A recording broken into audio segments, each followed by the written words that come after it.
Dude, that was so weird. My mic defaulted to nothing. I wasn't muted. OBS just reset some settings. Yeah, the GSL Finals was really fun. I'm going to be casting the RSL Asia Qualifiers with Gemini in a bit. It's been a minute since I've streamed some StarCraft 2. I was planning on actually doing like an hour or so of GSL replay review today, but my OBS settings got all messed up, just like my my mic got messed up. It delayed me quite a bit. But I want to take a look at some of replays, or some of Heroes replays from the finals. So 250. Previous game he went 250. Shield battery in the main, but it was because he scouted the double Reaper opening. Yeah. So this force field was so insane.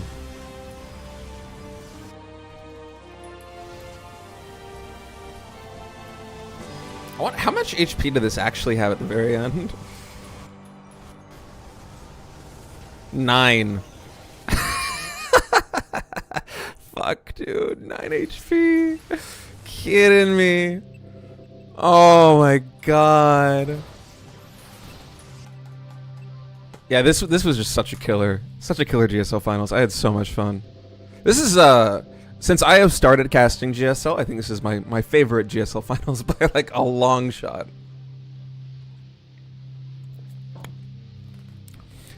I don't know why, but it feels like at GSL we usually have a really good tournament up until the finals, and then usually the finals is a stomp. I don't know why it is that way, but it feels like it's like 3/4 of the finals, or like a 4-0 or a 4-1. So to have such a close series and every game be like teetering on a knife's edge was really enjoyable. What time is it? 7:02 p.m. Okay, so the qualifiers should be starting really soon. I'm going to be letting Gemini do some of the coordination on that with our admin. Let me see if I can actually load this up really quick. This is just going to be a chill cast. I'm kind of drained from doing like 3 days of GSL in a row, and also I basically never cast from home. I certainly never observe. My observing is going to be not great, I'm pretty sure. But let me see really quick. So this is gonna be a bit of a janky production setup for me. If you guys want good production, you're gonna have to go to Gemini's stream. He's also streaming. But here we have the RSL bracket for Asia. The signups are kind of small, but it's only 2 qualifying spots, so we have a lot of good players that are actually gonna be in this. Zaun, Rise. Ooh, Rise is playing. That's sick. Zaun, Rex, Shin, and Creator are probably the favorites to advance. Any 2 of those 4 guys is going to be sick. And so, I'll have to wait and see what Gemini and the admin want us to do. I'm not sure if we're going to be starting in round 2 or if we're going to hop into this. I'm assuming that, like... Is it still... Check-in is underway. Maybe it's like 15 more minutes or something. Yeah, we'll see. We'll see.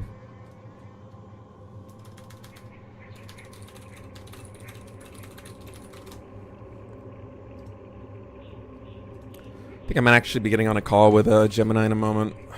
He invited me on Twitch to do this, like... I don't even know what you call it. It's a collaborative streaming thing. And I have no idea how this works. This makes me feel old.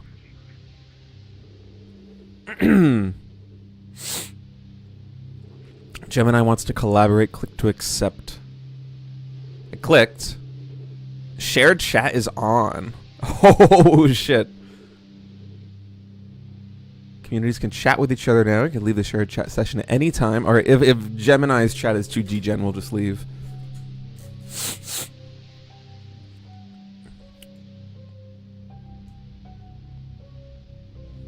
Okay, cool. Mute audio. Settings.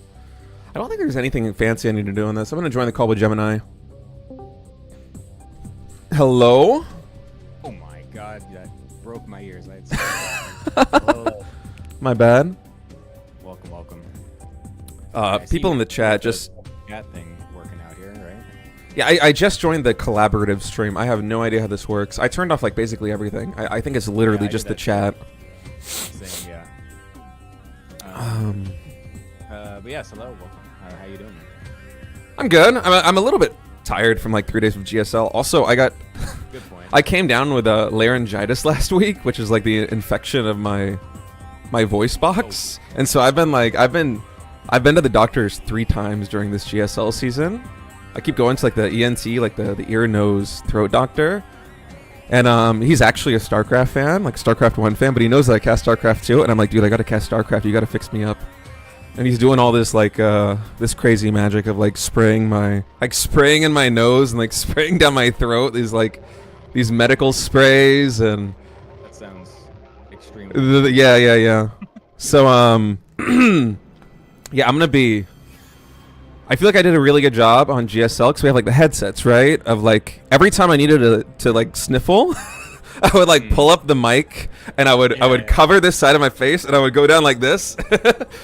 And I would be like blowing my nose in between games, like clearing my throat and like taking throat medicine. But yeah, we don't have that. We don't have that luxury. This mic is like right in my face, so I'm gonna apologize in advance for that.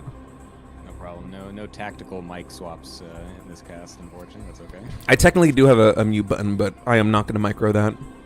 That's okay. I can understand that. So we're gonna hop into Rex versus Gerald. I think is the first match. Okay, sick. Pretty good. But that means it will be on NA, so we're gonna have to. All right. I think it's the best match out of the first ones. Okay. Good. All the other ones are kind of mismatches a bit. So. All right. Give me. Most. Give me 1 second to relaunch everything too. I'm also gonna kill my music and probably switch to StarCraft 1 or something. Actually, is there just a StarCraft Brood War playlist on Spotify that I can find? There must be.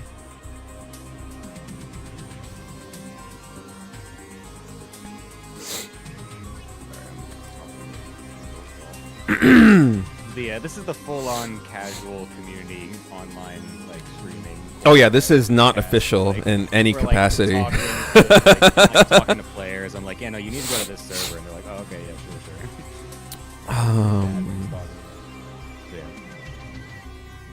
sure. Forced Moon server. I think they just call it Australia. Next to the moon, yeah. All right, give me a minute.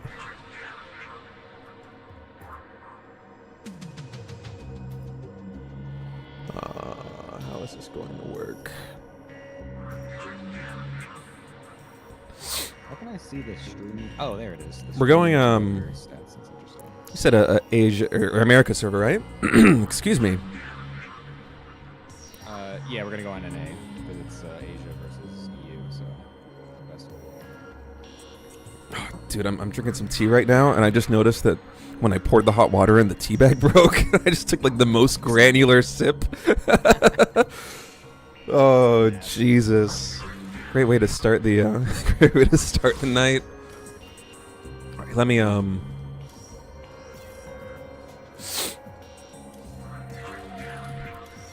go ahead and switch. I think this is technically a different StarCraft 2 account, so I might need to add you again.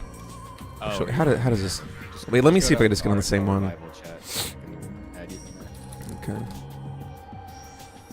Oh.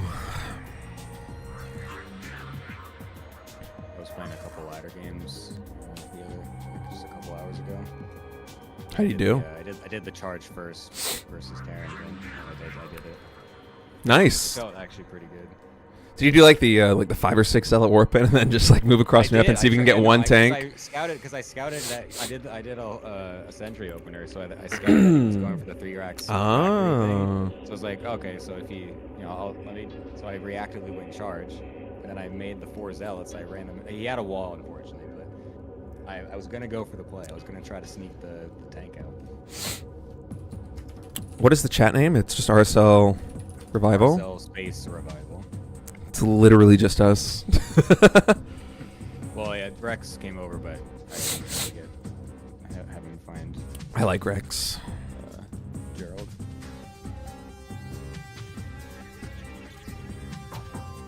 Yeah, I was telling Tasteless between the games. I think it was like game 6 or game 7. It was like right before we went into the came back from the final break. I was like, dude, I'm gonna skip the ladder for a couple of days because I know like half the PVTs are just gonna be people skipping a starport and going like 6 barracks. Sorry, I'm trying to get Gerald. He's lost somewhere.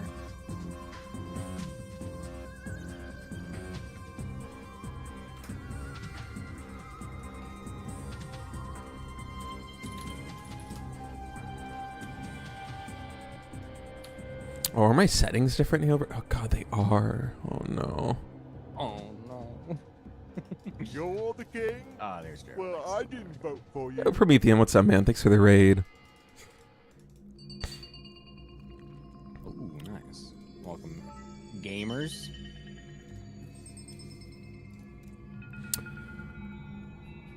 It's been a minute since I've laddered on NA. 2 years on this account.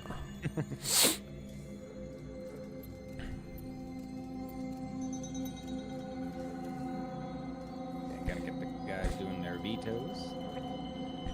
I like how you're just you're the secondary admin in the situation. Yeah. I've done enough of these couple online things. I'm used to just being like, all right, players, here, go do these things. You guys can't get this organized here. Just do it. I'll get it for you. But yeah, how you been enjoying the new maps in the DSL games? I mean, we only got to see like half of them because like last fantasy was vetoed literally every single series. I need to see the map pool in front of me to actually. I'm really bad with map names in general. Last fantasy actually apparently some of the minerals are bugged actually. Oh, are they? Spawn, yeah, the top spawn. Dude. Is mining than the other two. We're Brood War now. Yeah, so if you just Yeah. get the top spawn, you're just screwed. No, I like the new maps. I actually really like Torches. I was hoping we would get some more PBZs on Torches because I think Classic, I think especially in the qualifiers, if I remember, had some really cool strats where he would just expand into like the pocket bases on the right side, which was fun, but we literally never saw that in GSL. Like, I felt like basically every single series was... like, Ley Lines was a lock, Maganatha was a lock, and then it was either like a coin flip between we're going to get Pylon or we're going to get, what was it? Persephone? And maybe like in a couple series we got Incorporeal, and that was it. Ultra Love showed its face in like just a few maps. Nice. Yeah, I like even in Maganatha. my ladder games, I'm like trying to get the other maps, and it's like the ladder just keeps giving me Maganatha and Pylon, and that's it. Yeah, I vetoed them, not Like, because I I don't like can't- them, but because I wanna mix it up. Oh, yeah, yeah. I'm like trying to like veto the ones that I keep getting and whatever. Yeah, it just keeps giving me the same 2 maps. So I still have not played a single game on Torches. I have not played. I haven't played a couple other ones as well. I haven't played Persephone at all yet. You haven't played it at Just all? played Takamak today. That's crazy. Oh yeah, Takamak was the other one that we saw in like basically every series. Yeah. But yeah, we never saw Last Fantasy. I think every other map made at least one appearance, but I don't know. Blizzard is cursing me. It doesn't want me to play all the maps. It just wants me to play Maganatha and Pylon over and over and over again. yeah. In the days leading up to GSL, I was laddering on Korea, and like the moment that I played more than a couple games on any map, I'm like, okay, that map is vetoed now. I need to play on these other ones. Yeah. I legit got like in my first like 10 games, I think I had like 7 Maganatha games. So I was like, Wow. all right, I'm just Yeah, you gonna- gotta veto I'm it. just You gotta not veto playing it. this map again for another like week or whatever. Just doing the other map. What's it's Persephone that has the healing zone. I was playing on these maps and like halfway through, like I said, like I laddered for a couple of days, and I realized on like day 2 or day 3, I'm like, wait, I'm playing way too aggro to actually learn the maps. Like I'm killing everybody on. I'm either dying or killing them on like 2 to 3 bases. I'm not actually. Because then we cast a game in GSL where they go to 4 base. I'm like, oh, never seen this late a game. On Persephone, it was fun. Do I know the origin of Magnatha? I do not actually.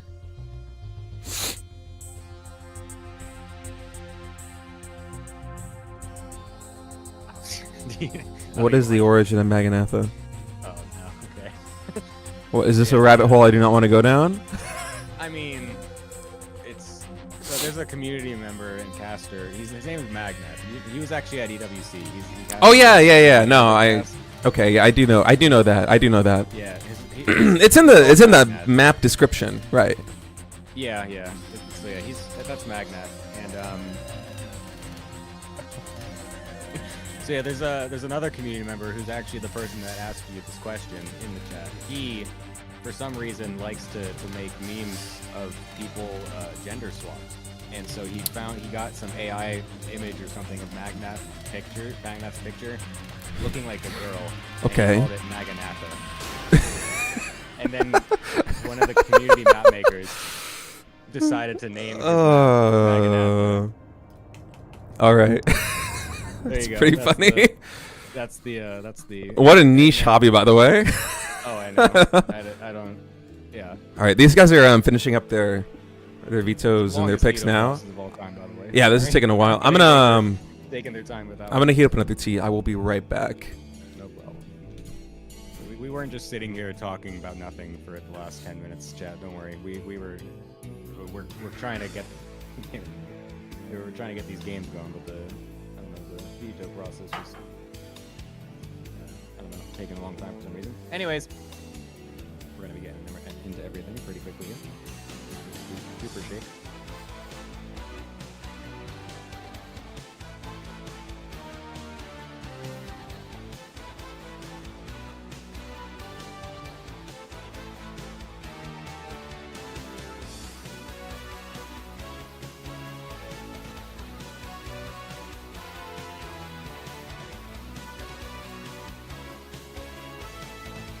Make sure we get the service correctly.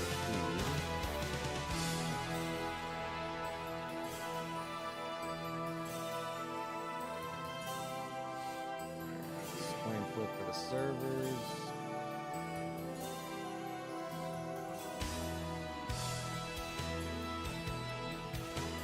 Don't get out.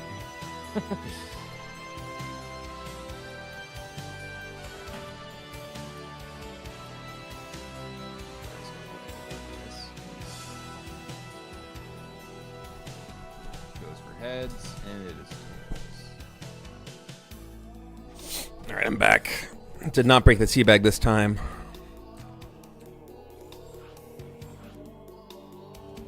Look at those I'm proud of you. bookmarked maps. I didn't even realize I had bookmarked maps. Wait, what maps do I have bookmarked?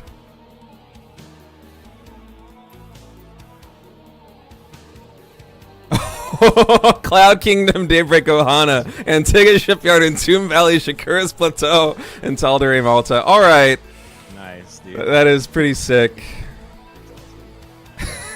Back when I was a kid. Yeah, man, back in my day, we played real maps with 4 spawns.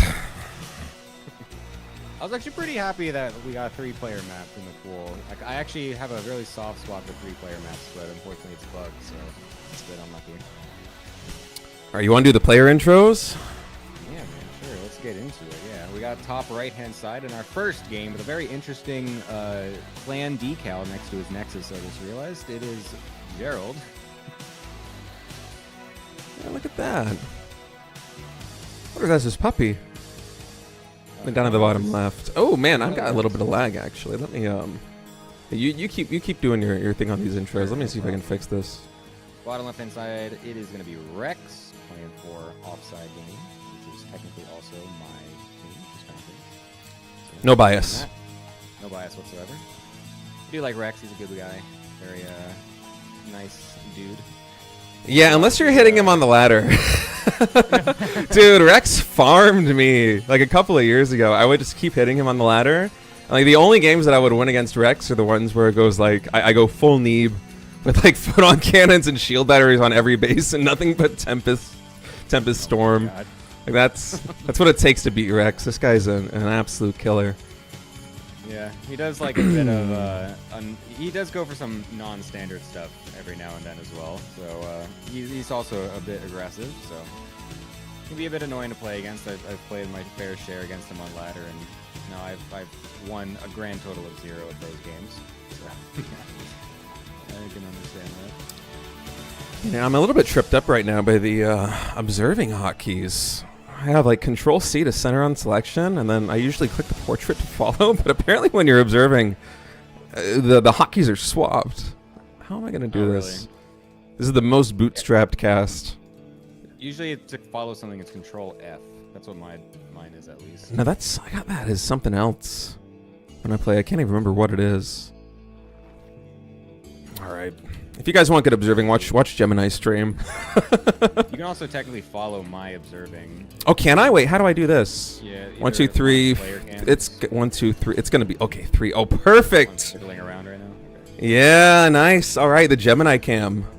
Hey, yo, we'll do our best over here.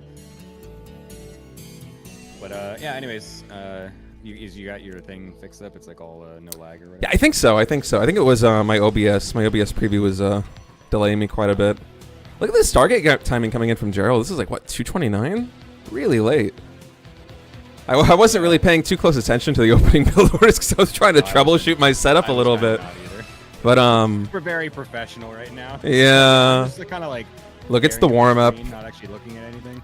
I don't think I've ever actually done an online cast like this, where I'm actually doing my feed. Like if I do an online cast, like say for like the qualifiers for EWC or from some other tournament, we usually have a production team set up, and I'm just tagging along to like the professional observer with the professional UI and everything. It's like casting a like a GSL or any other live event where you just look at the screen and you see what you see and you cast what you cast.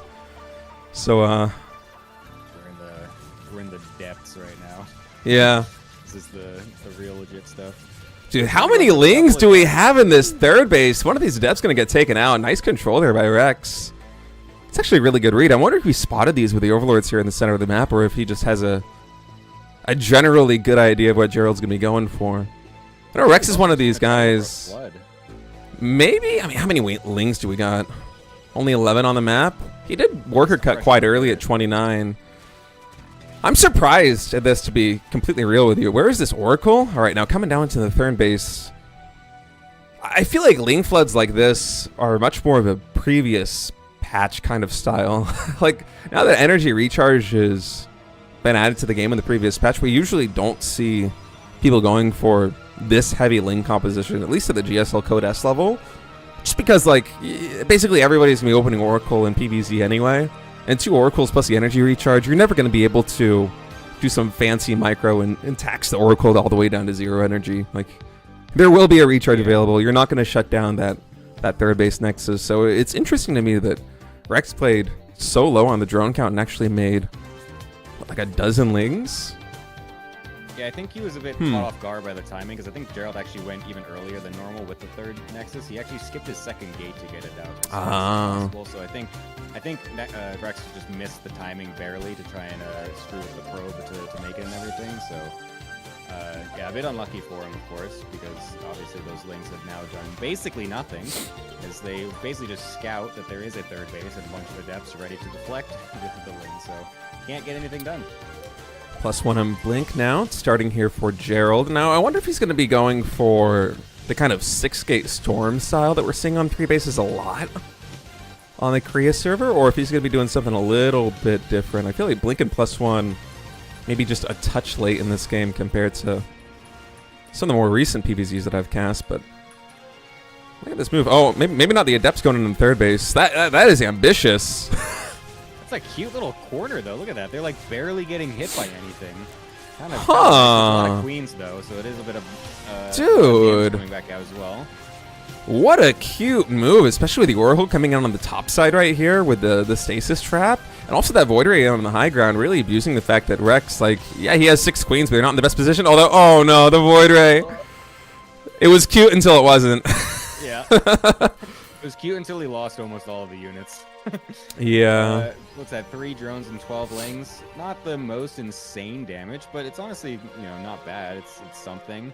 But losing the Void Ray for it does make it feel, it gives a little bit of a sour taste in the mouth afterwards, to be honest. That Void Ray can still be very useful in later parts of the game. You could even rotate it over to the 4th base and pressure that a little bit since there's not much creep spread yet. It's not finished or anything, so there's always some room for that. But honestly, pretty decent for Rex to keep his drones mostly alive. He got that fuse on the Queen as well to keep it from dying from the Void Ray. And yeah, just an overall pretty decent defense. Oh, we have a Dropper Lord also being morphed here. I wonder what that's going to be for. Oh, we do. I like that move coming in from Rex. Honestly, it feels like Rex is in a really good position. That was a clever tactic that Gerald had coming into the 3rd base like that, with the Void Ray on the high ground, the forward ups behind the mineral line. But realistically, Blink and +1 only just now finishing. He hasn't really been able to get any value out of the Blink Stalkers. He's going to be a little bit active on the map right now, but we only have 2 Oracles. One of them just popped, so it had to get remade. And Queen walk with the Dropper Lord as well. Yeah, Storm is going to be done in time for this. In total, how many, 3 Templar on the field? But I don't think Gerald realizes this is actually coming. He is putting stuff at his 3rd base, but I'm assuming he's just going to sacrifice his 4th. He can't... Yeah, okay, there we go. He's putting Stasis Wards at his natural and everything. He's just going to cancel his 4th base. There's no way he holds that. He's just going to try to hold it between his 3rd and natural. And this is going to be a lot of pressure coming out from Rex very quickly here. Nice tag on that Stasis Ward, actually triggering it very early. Realizes the one's being done in the left as well. Oh, that's a fat amount of roaches stuck. Oh, that's brutal. Man, he missed that 3rd Stasis Trap. Catches a lot of roaches. And now these Templar coming in on the right side from the natural expansion. Let's see what they can get done. The Queen's really exposed here. I'm trying to look at the unit tab. We only have 2 Oracles still alive. Once those Queens fall, those Oracles are going to get a lot of value on these Roaches, Ravagers, and Lings. Storm's coming in, only tagging the Roaches, not getting the best damage, but now the Oracles can really work their magic here. Pretty low on energy. Energy recharge not yet available. Just about to come off of cooldown as more Stalkers are warping in. I feel like Gerald could probably stabilize more Queens. I think these literally are walking cross. Yeah, the Queens are literally walking cross map right now, but... the fact that it was only 3 initial Queens with the push and that they went down so quickly, those Oracles did a great job of thinning out the Roachling on the ground. Yeah, the Stasis helped massively too. I'm actually curious how this goes if that Stasis didn't get like half the army. If that actually just was able to trigger on 1 or 2 Roaches, there might have been an opportunity there for Rex to still bust through. I mean, it was a very, very thin defense from Gerald until eventually he was able to get a couple Storms and the Archon out and whatnot. So still pretty close margins overall, but this is now a dominating position, I think, for Gerald. He's going to have +2 finishing up here. He's going to be going up into a 4th base as well. This pressure is going to be very hard to dislodge, I feel like, since Blink is just going to be so powerful. He even remade a Void Ray during all of that, so that way he can constantly have some units, some pressure onto the units with no way to attack it. The Queen count is only at 2. 2 more about to spawn right now, so yeah, there's no real way to dislodge with that Void Ray, but also no real way of getting your production going as Rex, because he's gonna have so few injects. Yeah, exactly. He basically has to just make Roaches and Roaches and Ravagers because there's no larva left. By the way, that Void Ray just instantly getting decked. Gerald's really ambitious with these Void Ray harassments. Honestly, it's a little bit surprising. And now Rex is going to be posturing again in front of the 4th base. He would love to get a cancel here. We do have some Stormers all the way down by the 3rd base. 4 Storms in total on those. Energy recharge available here, so could have some more Storms coming in. And it's going to be about 9 mutas from Rex. Oh, he's actually building more. Sometimes we see players go for just a handful of mutas to try and dislodge the Protoss position, force some cannons, get the Stalkers to blink back. Have basically an overreaction for the Protoss while also getting some worker kills. And then the Zerg usually uses their main army to try and just bring hell to one of these bases and take it down. I don't think that Rex is going to be playing exactly that style, though. This is a lot of mutas we have coming out. +1 air weapons is being researched. On Gerald's side of things, we have a fleet beacon. I believe the 2nd starport just finished. No, still just 1 Stargate. So now Roaches, Ravagers, and Lings coming into the 3rd base. Storm's mostly just catching the Lings, but we have so many Stalkers that Rex just has to retreat from this position. The Zealots coming in down here on the right side are going to spot this huge flock of mutas. Phoenix production is starting. He can get Phoenix range. Yeah, that is getting researched now here on the Fleet Beacon. It's actually kind of convenient that he went for the Fleet Beacon at that time and then just immediately spotted the Mutas. Just going right into the Phoenix range is very nice. But the Mutas will get in before any of the units are really ready. A couple Blink Stalkers were able to morph, but not much else. The first Phoenix is going to die. Oh, unfortunately, Rex not realizing the rest of the Stalkers made it back. A big Blink underneath them will be able to kill some of that. And 12 drones are going down on the opposite side to that Zealot run by. And the Mutas even getting stuck on the top of the map here. Huge shots going off. These Zealots are finally going to get cleaned up, but plenty of damage done. It's kind of funny that we were watching the Mutas that entire time, but the thing that was going up on the left-hand side was the drone death, not the pro one.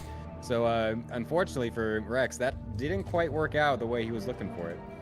Yeah, I'm kind of surprised that he's committing to the Mutas after seeing Phoenix and the Fleet Beacon as well. They're in the main base.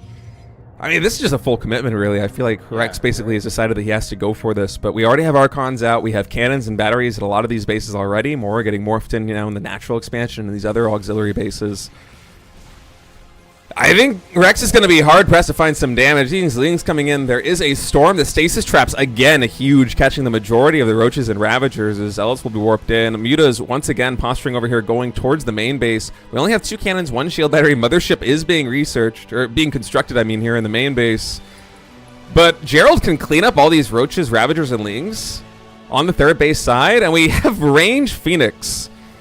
I mean, Rex is doing the smart thing here, just trying to focus fire down these pylons to stop the Phoenix count from growing, but realistically, there is no world where he's going to get favorable trades here against these Phoenix unless Gerald really messes up the control. Yeah, I mean, he cleaned up absolutely everything on the left side as well with the Blink Stalkers. The stasis catching half of the army allowed him to just segment it one at a time and just absolutely destroy everything. All the little reinforcements are also going to get killed off, and Gerald will take the first game in a pretty convincing fashion. Very nicely done. Wow. Man, I came into this one thinking that Rex is probably the favorite and Gerald is probably the underdog, but that was a really solid mid-game from Gerald. Gerald's a good one, man. He's a god. Huh. Born on the EU ladders, destroying nerds left and right in all these qualifiers. Where is Gerald actually located? Is he in Europe? He's in Europe now, though, because Rex is Rex. Someone was saying that he's in Atlanta. Is that true? I mean, that was Twitch chat. I don't know if I believe anything they say. But because wait, what? yeah, I have no idea. Somebody said that like 30 minutes ago. I was very surprised when I read it. Interesting. But all right. Someone in chat, by the way, earlier asked, have all the invited players already accepted, and that is true. Yes, all of the invited players that we have listed did accept their invites. That's the players that you can expect to be playing for now. So, got some great players already invited and ready to duke it out in the first season of RSL Revival. Very excited to see. Yeah, it's going to be a lot of fun. I feel like the players that we have invited are just so solid already. I mean, it's really like, it's a heavy-hitting lineup. And European qualifier is going to be taking place, I think, like, what, 24 hours or so from now? Is that right? It's going to be at like 2 a.m. our time on Monday, so like Sunday into Monday. So a little bit more than 24 hours, just a bit over that. Yeah, it's cool to have this thing moving along. All right, spawning down here in the bottom right, the blue Protoss player. It is Gerald leading this best of 3. 1-0. On the top left, we have Offside Gaming's Rex. I do not know how to change. So it says best of 1 there at the bottom. How do you update the score bug? Control, Shift, and 3. Control, Shift, 3. Yes. And then how do I... Change the scores with either Control 1 or Shift 1, depending on the which are they. Uh-oh. Or top or bottom. Uh-oh. I don't know. Okay. I got it. I'm figuring this out. And then you can do Control X to swap the player cards to match where they are. Oh man, you got all the techs. Yeah, man. It is. It feels funny, casting from home. I'm not used to being in the home studio as opposed to something like the GSL studio. It's like me when I'm at the studio. I'm like, oh, this is so strange. I'm not casting at home. Oh, do I need to boost Gemini's volume? Okay, let me do that. Nice. You mind blabbering a little bit? Do some yapping for me. About whatever I want to blabber about. I can do that 100%. Though I'm very excited because, of course, Gerald is a Protoss player and he's playing Protoss against a Zerg player, and I always enjoy watching a Protoss player against a Zerg player because then I can potentially copy their builds. That's really the reason why I do this. The only reason why I've decided to cast anything in my life and to do all of this RSL stuff is just so that I can have a front row seat at pro gamers playing the race that I play so I can become better. Cool. Sent, how is that? You still have my stream open? Do you get to take a look? I boosted you by like 50%. Wonderful. So I'm hoping that's right. It's hard for me because I'm trying to I'm trying to set up like kind of a monitoring system where I can hear myself speak at home, but I think I don't have the tech. I don't actually have the hardware to do this appropriately. So needs to adjust the casting volume. I just did. Is it still too quiet for Gemini? Am I still a little whisper? It's still a fair bit quieter. Oh Jesus, because you're very loud in my ear. Uh-oh. Yeah, that's not that is not ideal. All right. I will I will not scream into my microphone for no, but then they can't hear you, Gemini. Then they can't hear you, Gemini. Let me then you won't be able to hear anything. I can try boosting. Okay, wait. What I can do is I can boost the desktop audio by like another decibel, audio, and then I'll lower the game sound. There it is. Nice. But then this is gonna mess up every other scene. It's fine though. I'll deal with that later. That's a problem for tomorrow's me. Future state. Yeah, again troubleshooting stream stuff. I completely missed the early game here from Gerald.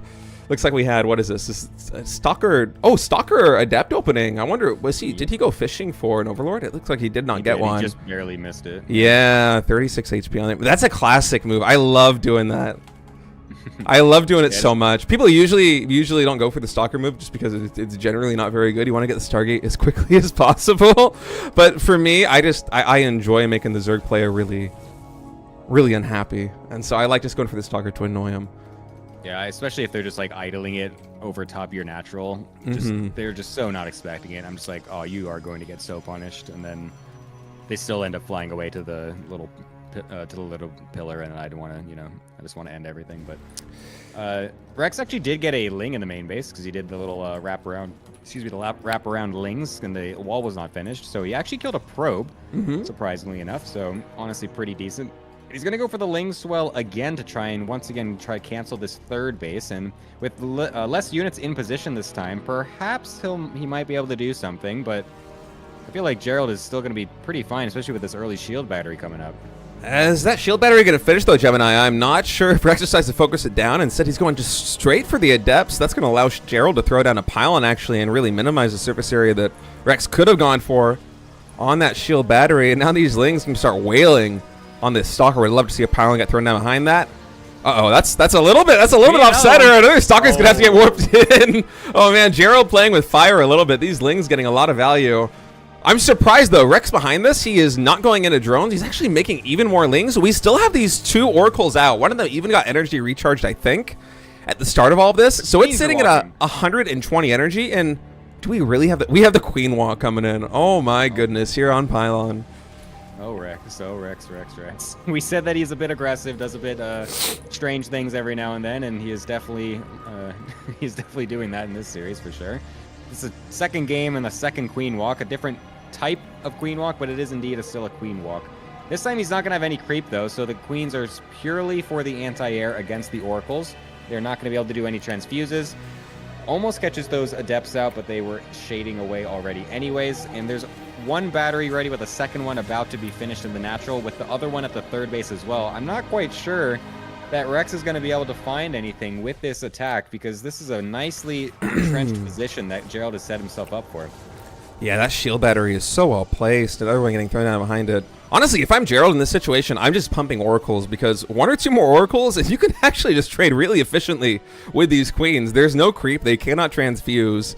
And I think Rex realizes that should Gerald go for one additional Oracle, or really just a couple more Warp-ins, this push is basically dead in the water. He's going to try and retreat, but Queens, not the fastest off of creep. They're going to get cleaned up basically for free here. Keep in mind, this is a best of 3. Oh, my settings are a little bit wrong here. Gerald is leading this best of 3, 1-0.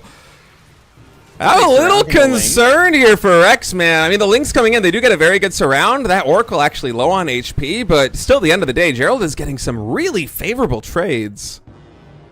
Yeah, this is looking very brutal for Rex. I mean, losing that many queens without doing anything with them. He's trying to do a very fast Hydra switch with this as well to potentially keep up the aggression, but I mean, we're bleeding off so many units. These 2 Oracles are just doing so much DPS on top of the army as well.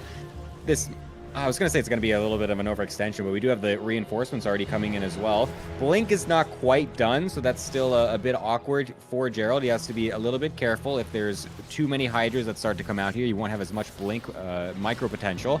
However, the unit count might be the most important part because there just really isn't much here. Yeah, I mean, the army value is just massively in favor of Gerald. Rex is getting closer to equalizing with 1 more round of units finishing up and 6 more Hydras about to pop, but with Gerald sitting on 3 bases, ahead in workers by 10, and basically just trading a couple of stray gateway units for these Hydras, it's looking kind of grim. These Lings out coming back are able to get us around here. Oracles, these Hydras, they aren't that fast off of creep, and so the Oracles are actually able to minimize the damage that these Lings can do on the Stalkers quite effectively. Rex is making some good plays, but once Blink comes off cooldown again, he's going to be hard-pressed to really chase down any of these Stalkers. Eventually, we're going to converge the Protoss army back at the 3rd base with the shield batteries, with additional gateways warping in, and Gerald will be safe. The real issue behind this isn't that Rex is in danger of dying right now. The issue is that he just lost a hatchery.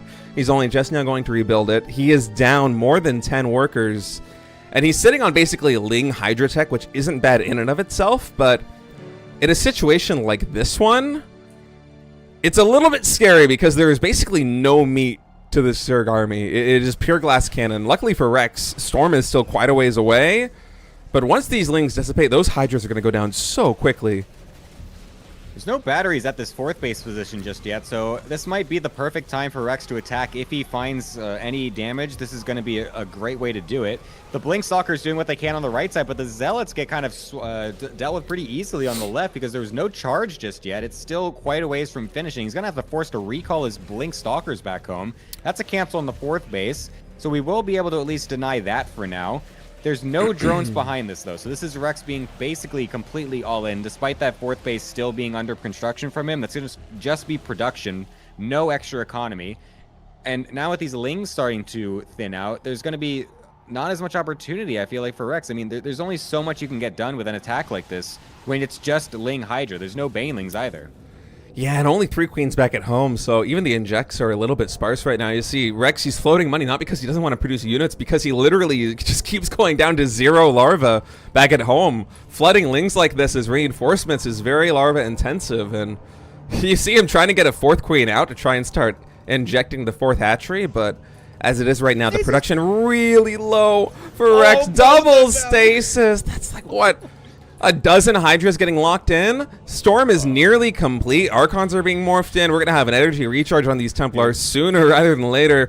These Hydras, dude, as soon as this stasis pops, those Hydras are going to get stormed. So bad. Come on, do it. Man, Oh, the storm is not done yet. The storm is not done just yet. It's still 10 seconds away. We're about a chrono boost short on this, so in fact, it's going to be an Archon. I think Gerald might have misread actually when Storm is going to finish. He was posturing like he thought it was going to be done, and so Rex is able to take a pretty favorable trade here, all things considered. A little bit of a misplay here from Gerald. That's given, funny. I actually also was ready. I was like just assuming like, okay, the stasis is done. Let's do it. Let's get the double whammy. And then yeah, he just blinks on them instead. I was like, what the hell is this? But yeah, I mean the Templar were there. Gerald really thought that he was gonna have Storm. I think that he was as surprised as we were that he did not actually have it. And that basically is the only reason I think that Rex was able to salvage that fight, because those stasis were so clutch at the top of the ramp. If those were 2 storms on that ramp, those Hydras, all of them are going down in the blink of an eye. Yeah. There's apparently a Zealot run by or something at the 3rd base as well during all that. Didn't really kill many drones. A pretty good reaction from Rex because he's only lost 4 in total this game. So That was dispatched of pretty nicely, but now we're going to be getting into the lurkers as well from Rex, and now that is when things will start to tip a little bit, even going up to Hive on only 51 drones as well is pretty wild. Yeah. But we'll be going into the Hive tech lurkers eventually, and the question will Rex be able to stay alive to get that tech going? Because it does take extra time, of course, for those lurker upgrades to finish, and the Hive is only halfway done itself. I think seeing the lurkers, though, from Gerald will now be like, okay, no, I don't really need to be attacking at this point. I just need to keep defending as much as I can, and that Stasis on the left is going to continue to do a great job of that. But there are lurkers on the right-hand side, and that is the big question. Can he deal with these right now? I mean, they're only Lair Tech lurkers. It's a big difference between Lair Tech and Hive Tech when it comes to that range and how much damage they're able to deal out because of it. Just the way the splash damage works. And that's why Gerald's just not too afraid to come in. There isn't even a lot of support for these lurkers on the ground, so the Stalkers able to get connections and basically just clean them up. That's a very expensive loss here for Rex, who's sitting at only 56 drones. Another lean counterattack coming to that third base. Gets thwarted by a shield battery and an Archon. Rex continuing to set his sights on this fourth. Surround on the Archon. Somehow, miraculously, Rex is still making this a pretty close game, despite suffering insane amounts of damage earlier on and being sub 60 drones basically all the way through the 12-minute mark. I am shocked that he's been able to make this match as close as it actually is. Yeah, I'm really impressed by the amount of damage he's been able to do. I mean, he even just killed 12 probes during that attack just before. But it is still a very difficult situation considering his army is still very small, and Gerald's got plenty of mobility with these Blink Stalkers. He's going to have a Revelation to deal with these couple lurkers. More Archons joining into the fight as well is going to be super big. The extra little splash damage is going to mow through these Hydras. The last lurker going to get targeted down. One more does spawn over to the right. But a nice Ling Swell actually will be able to actually block everything, even the Archons. I didn't expect that. Thought he was going to be able to wiggle his way free, but wow, again, Rex manages to stay alive in this game, which every single time he's getting attacked, I feel like it's going to just start to snowball, but it doesn't. And yeah, he's still in this. Yeah, that was a really good fight there for Rex. You know, we still don't have a Warp Prism on the field, not even a robotics facility for Gerald. So when he goes for pushes like that all the way at the 12 o'clock base of Rex, it's difficult for him to properly reinforce. And somehow, Gemini, we are getting to Hive Tech lurkers in this game. Another Stargate is getting thrown down. A fleet beacon is being warped in. I really didn't think we would be here, looking at the way the early game went. But I Rex, can't believe we're here now in this day and age. it really is. It really is shocking. And I think Gerald also himself is surprised because you look at the setup that he has back at home. He's only just now finishing +1 ground weapons. I think that he recognized the same situation that basically everybody else did, where Rex is teetering close to destruction. You know, like he is so close to just getting knocked out of this thing. But Gerald never could go for that killing blow, and now it's actually Rex pushing in with seismic spines. The push here at the fourth base, the only detection is going to be an Oracle. One Oracle on the map, and this cannon here at the fourth base. There is a Tempest on the field and only 4 Hydras, so it can slowly chip away at these lurkers, but there really is no answer on the ground for the Zerg army. Yeah, these Tempests are going to be critical to deal with these lurkers, but I mean, when they're this close to your army and into your probe line, it gets extremely awkward for them. One of them is even too far forward and shooting the Hydra, but unfortunately there's only one of them for Rex, so that's not going to do anything. Yeah, huge Zealot run-bys going on at the same time, though, on the left and the right. Even a Templar run-by. You don't see that very often, so it's going to be a bit of a base race situation. I'm not quite sure that Gerald actually wanted these Templar in the They're getting killed by 3 Zerglings, all of them. Oh, he's gonna have to store the last second to keep them alive, but almost kills his own Templar in the process. Wow, what a fiesta we have. 3 Zerglings for and probes dying everywhere. What the heck is going on? 3 Zerglings for 3 Templars, one of the best trades I've ever seen. That's just absurd. You know, Templar they have an attack now, man. That's crazy. I know. Wow, this game is just chaos. Rex with that lurker push, able to take down the fourth base of Gerald. Zerg is on 25 drones, though. I mean, the double Zealot run by with the 3 Musketeers of the Adepts, or not the Adepts, the Templar were able to kill basically half of the eco of Rex. This is one of the craziest PVZs I think I have ever seen. Yeah, this is definitely getting pretty wild. Unfortunately for Rex, the Tempest count is definitely on its critical mass. You can now one-shot these lurkers, and when you have Revelation on them, that's going to be perfectly fine. With only 25 drones, sure, he gets the cancel on the 4th base, but what are you actually supposed to do to make this actually have any longevity? You are trying to end the game immediately here as Rex, and with only a few Hydras and a lurker, 3 more somewhere else on the map. I'm not quite sure where they actually are. Oh, they're just sitting in the natural because they're trying to defend against these Zealot run-bys. I'm having a hard time seeing where Rex is going to wiggle his way free of this one. He's managed to get it to 17 minutes, but not quite sure it's going to go much longer for him. I mean, his upgrades are a lot better than Gerald, who's still only sitting on +1 ground weapons. But the reality of the situation is that Rex is on 25 drones. The only base he really has mining at is the natural expansion and the 3rd, which are both about halfway mined out. I mean, yeah, +3 missile attacks is really good here, Rex, but there's just no army on the ground. These Hydras are going to get cleaned up. We have another 10, maybe, at home here for Zerg. We almost have more Tempest than we have Hydras, and yeah, Rex realizes he is not going to be able to get past that one. Really a topsy-turvy game number 2, and Gerald's going to take it. What a series. I was not prepared for that. That was indeed something special. It was the second game went... I mean, the fact that it started with a Ling Queen walk, with the Queens, upon arriving on the other side, just walking immediately back home and dying. That's how the game started. This is not what I was expecting to find, a full 17-minute Tempest versus Hive Lurker situation. Yeah, it was an odd game at basically every single stage. Sorry, let me. I'm trying to see if I can resolve this sound balance issue here with the mic, dude. Doing this cast from home, I have so much respect for people who do online broadcasting. It feels like it's chaos right now. Like, I poured myself a cup of tea the first time the tea bag broke, and I was just like swallowing these granules. I get a second one, and then I realize that my mug is broken and it's leaking onto my desk through the bottom. I have to like fix the sound settings. It's just complete chaos. Oh my god. Oh jeez. But let's take a look at the bracket here. I'm curious at where things are shaking out here in the rest of the RSL Asia Qualifier. Yeah, can you pop back over to take a look. Korea really quick? So we had Zaun win his first series 2-0. He's going to be going up against Gerald in the qualifying match. And we have Shin versus Creator for the other qualifying match. This is going to be pretty fun, actually. I am assuming... What are you thinking? Are we going to be going into Shin versus Creator first, or Zaun versus Gerald? We actually had the lobby up already. They went and got it all set up, so if you could come over to Korea server, we can get that going. Mr. Gemini? You muted me, or something. Uh-oh. State muted me. What is happening? Why can I not hear State. you? What, hello? Hello? You muted me. Wait, how did I mute you? How did I mute you? I didn't press anything. I didn't press anything. I swear to God.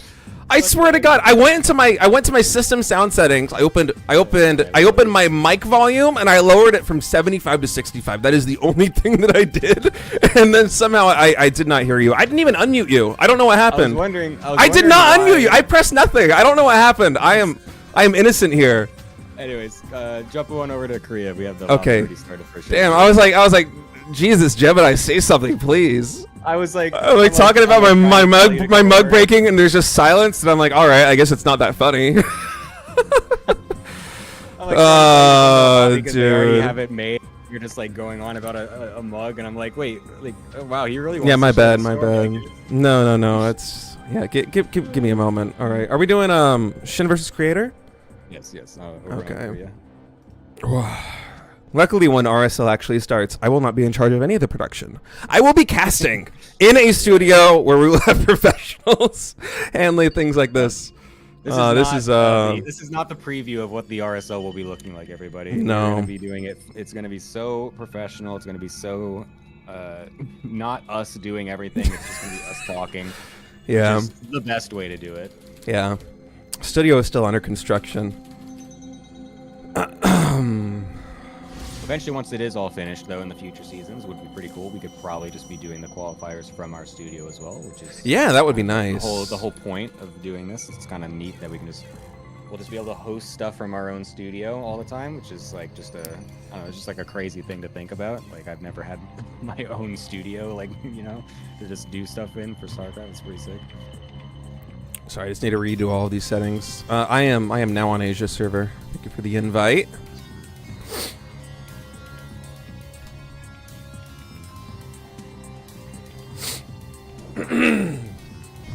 All right. Dude, I'm stoked. Creator versus Shin. This is going to be awesome. Yeah, I'm very excited. Creator, obviously, one of the most long-standing. I mean, both these players at this point. Let's be honest. Yeah. One of the most long-standing members of the pro scene. I mean, I remember watching him win TSL 4 back in 2012. So, even nowadays, 11 years later, here he is still kicking. Yeah. He's been in it for basically probably the same exact amount of time. I'm not exactly sure when he started. He was not a Kespa player, right? I'm pretty sure. Ooh, And that's no. the thing I'm thinking. That's what I'm trying to think about right now. I feel like he wasn't a Kespa player, but anyways, they've both been here for forever. Everyone is basically so. All right. I made a slight mistake. I don't have the proper overlay set up. Guys, go to Gemini's stream for the observing. Dude, when you switch the region, it changes all of the settings. Like I fixed the sound, I fixed the music. Guys, this is ghetto. I don't know what I'm doing. I'm a caster, all right? I'm not a producer. This is not my skill set. Yeah, it is annoying. Some of the settings just don't. Yeah, it's literally everything. It's like it's hotkeys, it's the sound, it's the observer interface. But anyway, we have Creator spawning down here in the bottom right as the blue Protoss player. Shin spawning in the top left as the red Zerg. This is a best of 5. And this is a qualifying match for RSL Season 1. Yes. Bit of a smaller bracket, unfortunately, not the most biggest signups, but that's okay. I mean, go yeah, right there's to the things that matter the most, which is these qualifying matches. Yeah, there's a lot going on right now. I mean, there's so many online qualifiers and so many tournaments taking place between now and EWC. Like we're speedrunning GSLs in like 2-week spans. So we already have the qualifier for the second season of GSL tomorrow. Yeah, 2 it days is. after the other one just finished. Yeah, it's actually Mental. insane. So I think it's just going to take one season for things to settle down, and then once RSL Season 1 is in the books and once EWC is done and the schedule kind of opens up, I'm imagining things are going to be a lot more fleshed out, and yeah, it'll be a different beast. But for now, it feels like almost the entire StarCraft 2 scene. Things are just hectic when it comes to tournaments. Are so we just don't know anything that's going on for so long. We're like so uncertain, just like waiting, and then just immediately something gets announced and just everything just flips into overdrive and everyone's just full speed, just like, oh my god, okay, this tournament is now, this qualifier is happening at this time. Like we have these 2 tournaments happening almost at the exact same time. Like, quick, everyone play. Pretty crazy. Yeah, I mean, just the reality of the situation is that everyone had to wait for the EPT tour announcements and then for the EWC announcements to really decide what shape of StarCraft 2 we were going to have this year, and so it's basically it feels like 10 months of StarCraft 2 action packed in the 3-month bottle between now and the Esports World Cup. All right, so we got a Stargate opener as usual for Creator, went for the Adept first, and also went for the Stalker afterwards. So not quite the Stalker first that we saw from last game with Gerald, but still going for an early Stalker to dissuade any Overlord scouting. He did just kind of park it in the middle of his bases, so that'll, I guess, be just waiting to see an Overlord come in later to kill that off. So we'll wait for then, but for now it's just going to be scouting with the Adept, seeing what we can see, but it's just a totally normal opener from Shin as well. Nothing really to see out of Creator. So we'll have to be waiting to see, lots of seeing, what Creator wants to do with his follow-up. Yeah, so far the meta, at least in GSL Codes and the GSL qualifiers from the PvZ replays that I've seen from that, has been, if you don't go for any kind of timing attack, or oftentimes even if you do go for a timing attack, Mostly what the Korean Protoss players are doing is basically exactly what Creator is opening up with. You have 2 gateways. Sometimes you'll be extra greedy and go for 1 gateway and take the third base like we saw Gerald do in the opening series. And then Twilight Council Forge is usually thrown down in about the next 30 seconds. And then from there we have Blink, we have +1, we have additional gateways. And eventually, most Protoss players find themselves working up towards 6 gateways, Blink +1, Charge, and Storm very quickly now because of the new energy recharge ability that we've got. And so I'm wondering how much Creator is going to be going to that playbook. It's one of the reasons why, I mean, that opening being just so rock solid is one of the reasons why we don't see a lot of super aggressive play from Zergs like we saw from Rex against Gerald in that first series, just because energy recharge, very useful defensively in the mid and late game. Once Storm is on the table, because you can charge up those Templar and basically have Kadarian Amulet, you get to warp in Storms effectively once a minute. And in the early game with Oracles, they're just so good at controlling space. I mean, you're hard-pressed to find any damage unless you're going to do a Queen Walk or some kind of Queen Taxi with the Overlord into the third base of Protoss. And so we basically just have Shin developing really normally. He's at 50 drones right now. Another round of drones about to finish, 6 more in production, going up to his lair tech. And interestingly, on Creator's side of things, it's not going to be that setup that I was just talking about, Gemini. We have actually a Robo follow-up with 3 gateways, no Twilight Council, no Forge just yet, and actually a lot of Adepts, 9 Adepts in total, not with Glaives. Yeah, this is weird. This is something that I feel like you would see like years ago, back in like, I don't know, 2017, 2018. A lot of people were doing these kind of big Glaveless Adept Oracle builds where you just pressure really early and then go into a macro afterwards. You don't see this very often much anymore. Generally, Zergs kind of know how to deal with it and can scout it out.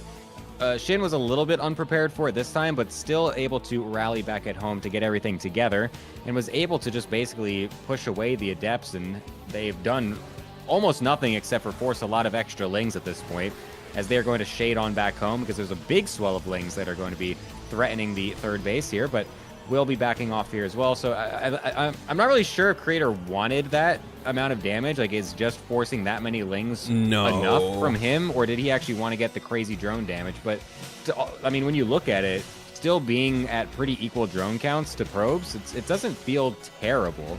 But obviously, you want to kill a lot as well with that. I think Creator was planning on getting a lot more done. Actually, when he moved cross-map, there's a little bit of a funky unit pathing that happens sometimes here on Corporal, and it happened there to Creator, where 2 of the Adepts did not go with the main group. They went on the right side and just instantly got surrounded by Lings and died. So, it just basically a tragedy of errors here for Creator in the early game. The Adepts not really able to get the damage done that he was hoping for, and some of those Adepts even just getting caught basically for free, but luckily for Creator, the follow-up plan is looking really solid. Oh man, no Warp Prism has been more dead than this Warp Prism. That is... Wow, 6 Queens intercepting a Warp Prism is... I don't want to say overkill because that Warp Prism gets to the main base and a lot of damage could be done, but my goodness, that is... that Warp Prism went down in a hurry. It's also kind of funny, though, because there's a 3 slow Zealot warp in that was in the Prism, so I was kind of curious what kind of damage that could have even done. Huge Ling attack on the left-hand side is actually going to kill a couple of the sentries, which is pretty nice. Not the most... not like he lost a lot of Lings for it, obviously, so it's not like the most insane trade, but also but just killing sentries in general this early is pretty good. You don't want to just lose those as a Protoss player. They are very expensive, so... A nice little pick off and find for Shin as he sets up his late game situation with the Hive and Lurker Tech coming on in with this big Ling Hydra army fishing around the middle of the map. Yeah, Charge and Storm now finishing here for Creator, so he's going to be going into the mid and late game on pretty equal footing, all things considered.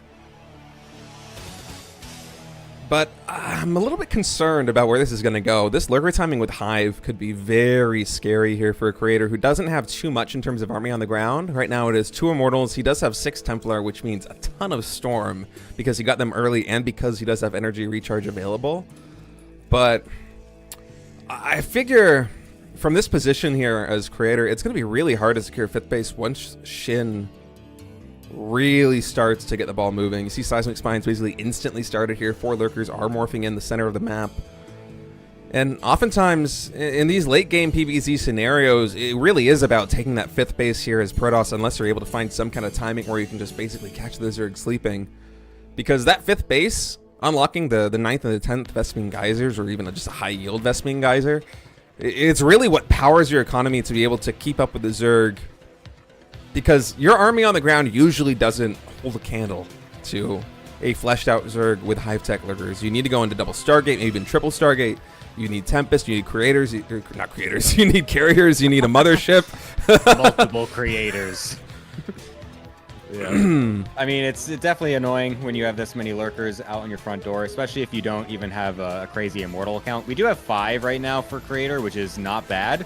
Although he is kind of all wedged up in his natural here, which makes it kind of awkward to actually get all of his immortals attacking, because these lurkers are able to just siege the front of the wall before the immortals can get anywhere close in range, and they're all going to get funneled into this little tiny choke point. Thankfully, the gateway dies. It's honestly a help for creator at this point, allowing those immortals to potentially get a better spread.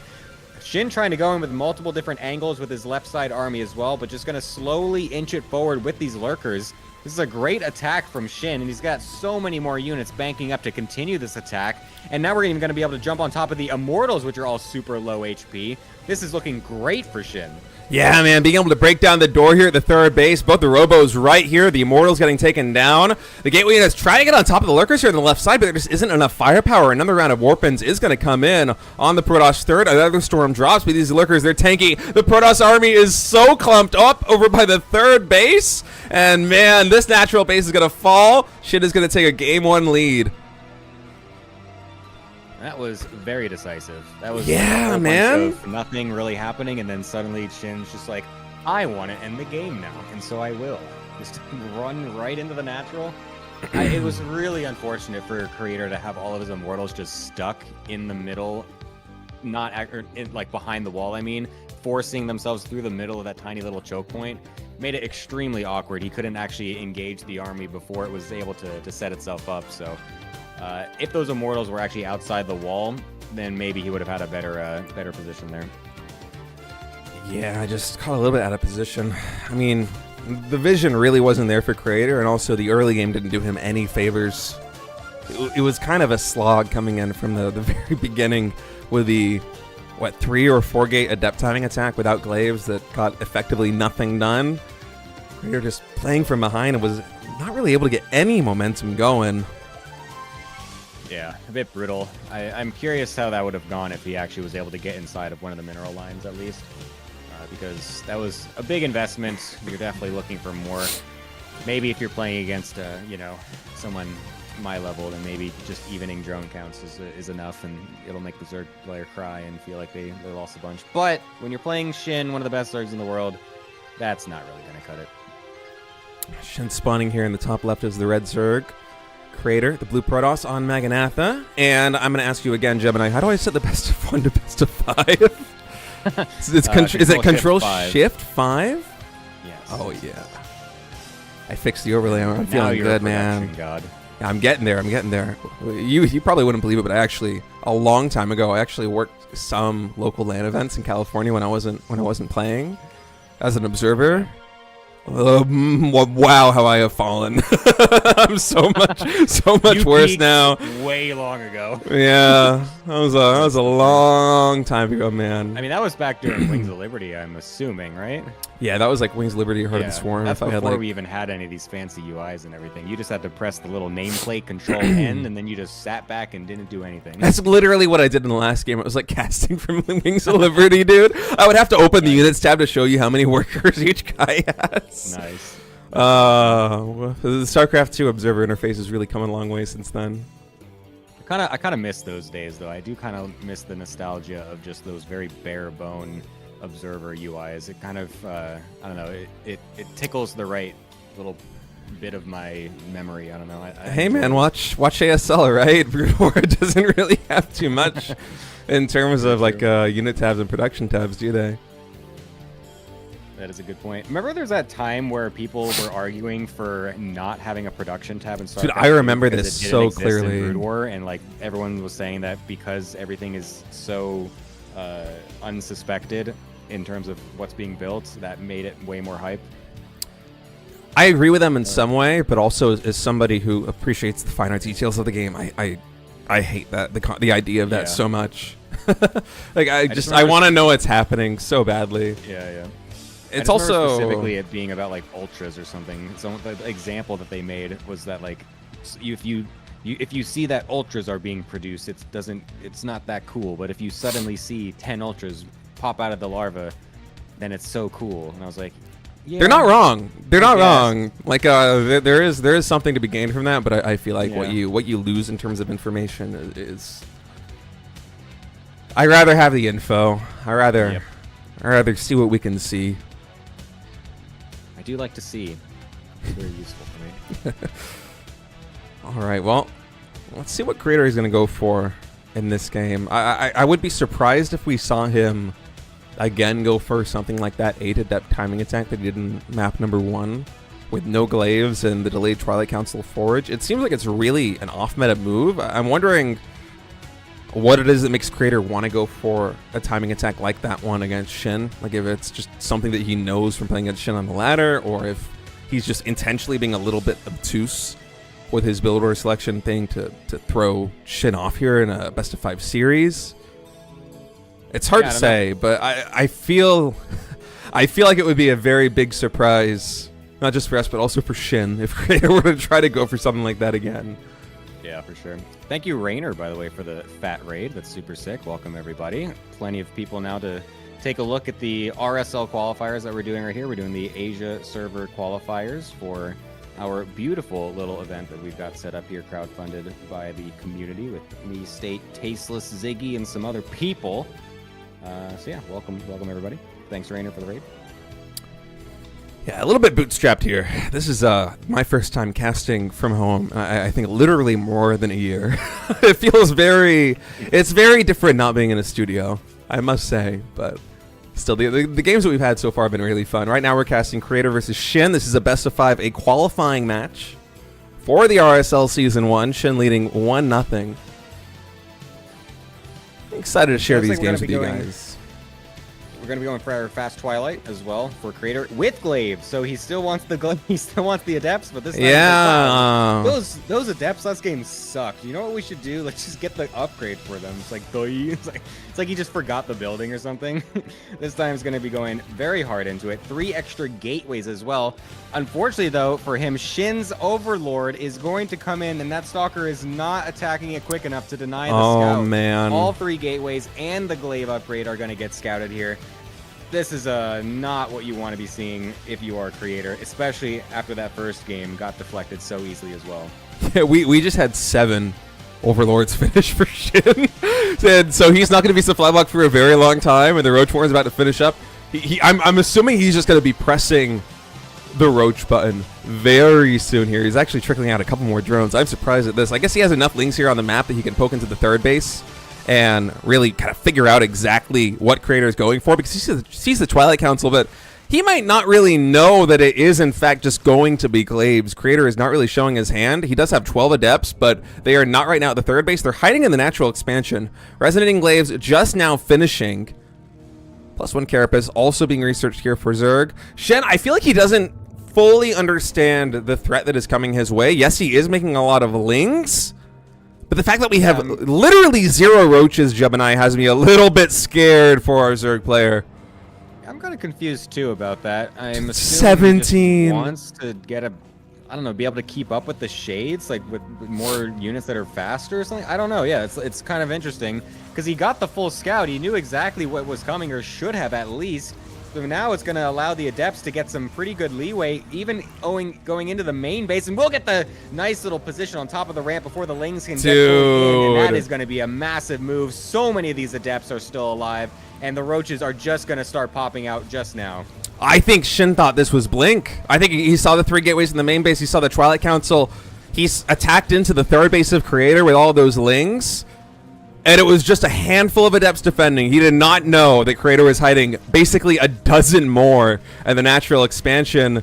And now he's basically just caught with his pants down. He made a round of 50 lings into one of the biggest adept glaive timing attacks I think we have seen. This wasn't even 4-gate adept. This was 5-gate adept.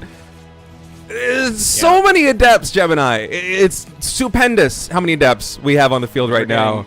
so much drone damage with it too, and we're even going to be able to recall some of them to save them and get them back home, while we have another wave even finding their way across the map to continue the aggression. Even if he doesn't complete this, which he shouldn't, it's at least going to keep Shin back on his side of the map and allow him more time to get his transition up, get the Immortals, get the charge, get his Forge going.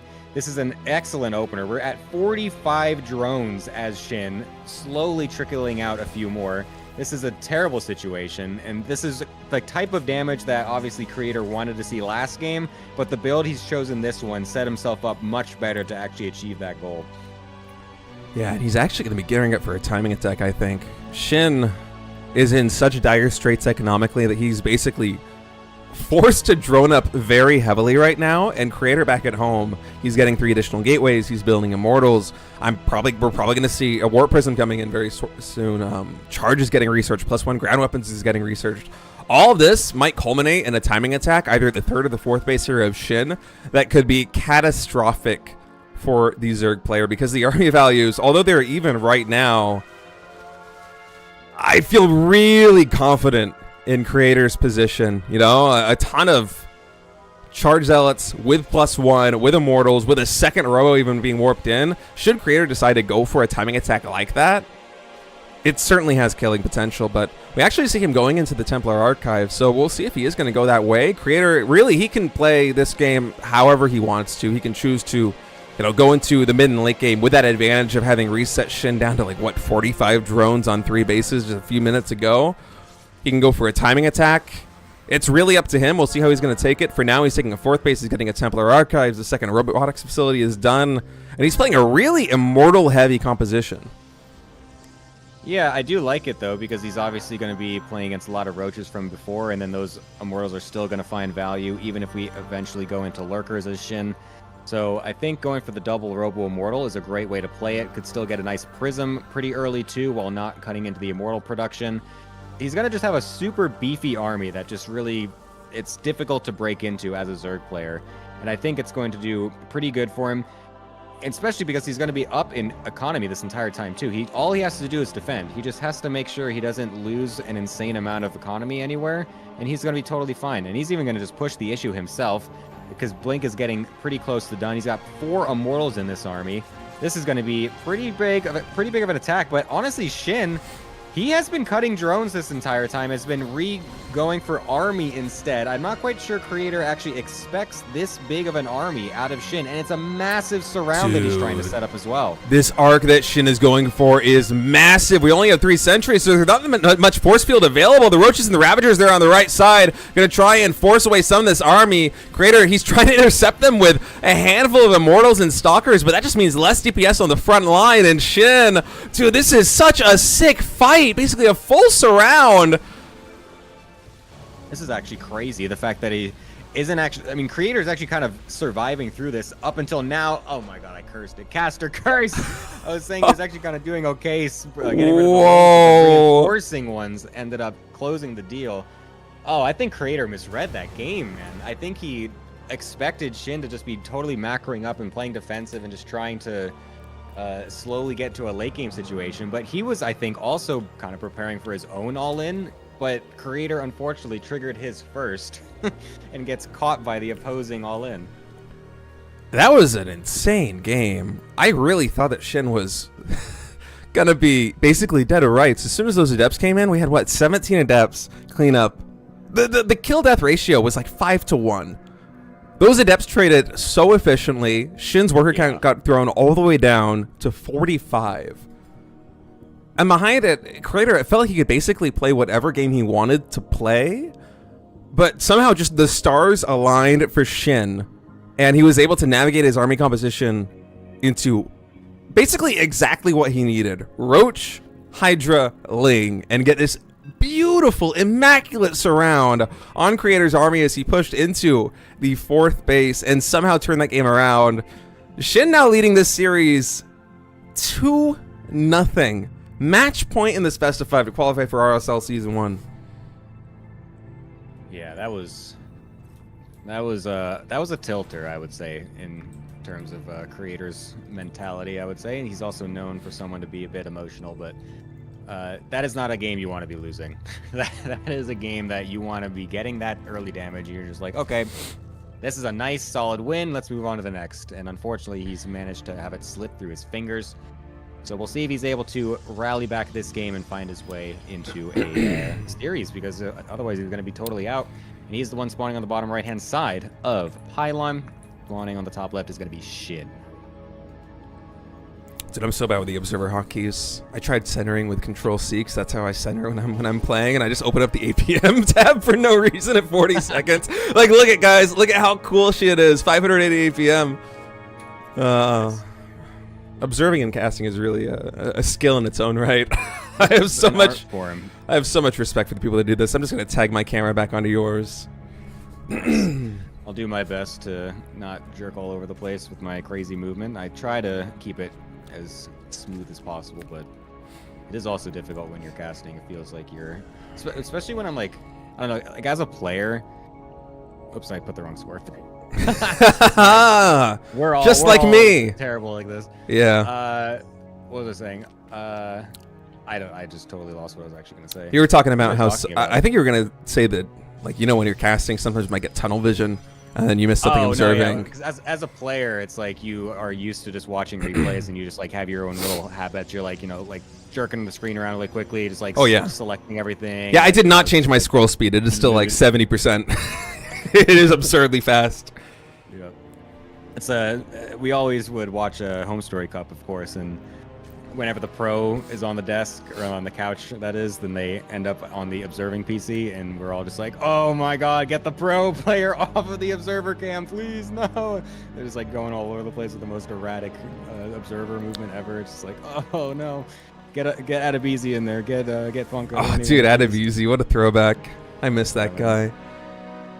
He was a really good Terry player back in the day too, like Wings of Liberty. I'm not sure if people actually remember this. He was one of the better North American Terrans.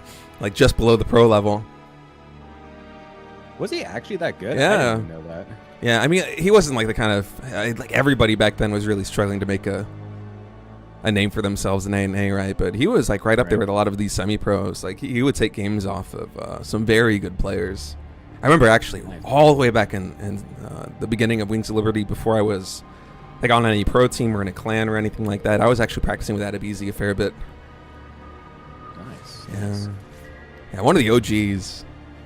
But observing is really, it is an art form. I'm looking forward to RSL Season 1 when we have our own professional observer. We have a producer sitting at the production desk, and we can just blabber on about the game and not have to worry about any of this stuff. Yep. We're going to go for a double Adept Pressure this time out of Creator, switching it up from the Adept Stalker that he was doing the other two games. Doesn't quite complete that shade, doesn't want to get surrounded, but it will at least force a few more lings from Shin and threaten any type of shade completion. Going to try to go for a Creep Tumor. Always feels nice to get that. I actually suicided one of my Adepts earlier today to try do that in one of my ladder games, and that felt really bad, so you don't want to do that. I was going to say, Gemini. Yeah, how did that go for you, buddy? All right, first Oracle now going to be joining forces here with these Adepts. Shin was able to pick off, I believe, one of them. And we'll see what Creator's able to get done. Second Oracle now coming in, third base being thrown down here for Creator. He's also going up into, is this the second or the third gateway? Just the second gateway. So really standard opening here for Creator. He's been leaning very heavily, on the Adepts these first couple of games here in PBZ. And it does feel, from my perspective, to be pretty off meta. Like, even now in GSL, we will see players mix in like a 4-gate Glaives build in one game of like a best of 3 or of a day of PBZs, right? But it feels a little bit unusual to see the super adept-heavy play that we're seeing from Creator so far today. Game number 1 we had, I think it was a 4-gate adept build with no Glaives, so it hit basically a tempo faster than Glaives normally would, and it really got nothing done there against Shin. Shin was basically able to ride the momentum from defending against that push all the way to a victory in match number 1 in short order. And then in game number 2, Creator opted for something a little bit different. He went 5-gate adept with Glaives, so it hit much later, but it hit with like 17 adepts. He set Shin back so far back in economy. It was like 45 drones, entire mineral lines had fallen, so many lings got traded out. We thought the Creator was going to be in a fantastic position, but then the transition just really didn't come through for the Korean Protoss player. And so now here in game number 3, I'm a little bit relieved to see Blink as the follow-up for Creator. Creator for a very long time has been one of these players that just has fantastic Blink micro in Korea. And so I'm very happy that we're going to be having him play something that's a fair bit more standard than the Glaives build we saw in game 1 and game number 2. And even as I say that the Forge and the Templar Archive is getting thrown down, so this is looking like classic-esque in terms of his approach in PvZ. I'm going to try to go for a couple stasis wards in the main base. Shin just barely reacts in time. We'll be able to throw those away, so very nice. Pressuring to the front with the Lings as well a little bit. Even going into a Spire is interesting from Shin. So we'll be going for a good old Ling Hydra into Muta. A good old HOTS build. Haven't quite seen this in some time. Oracle's also finding their way back in as well. We'll get a couple more drones. Oracle, Creator's been very good with these Oracles so far. He actually killed a Queen earlier as well. He was able to get a lot of drones in between. He's got 5 drone kills in total with these two Oracles. So pretty nice harass, and it will be a Zergling Flood, and I'm assuming a couple Hydras coming out with this as well to perhaps do a little bit of pressure.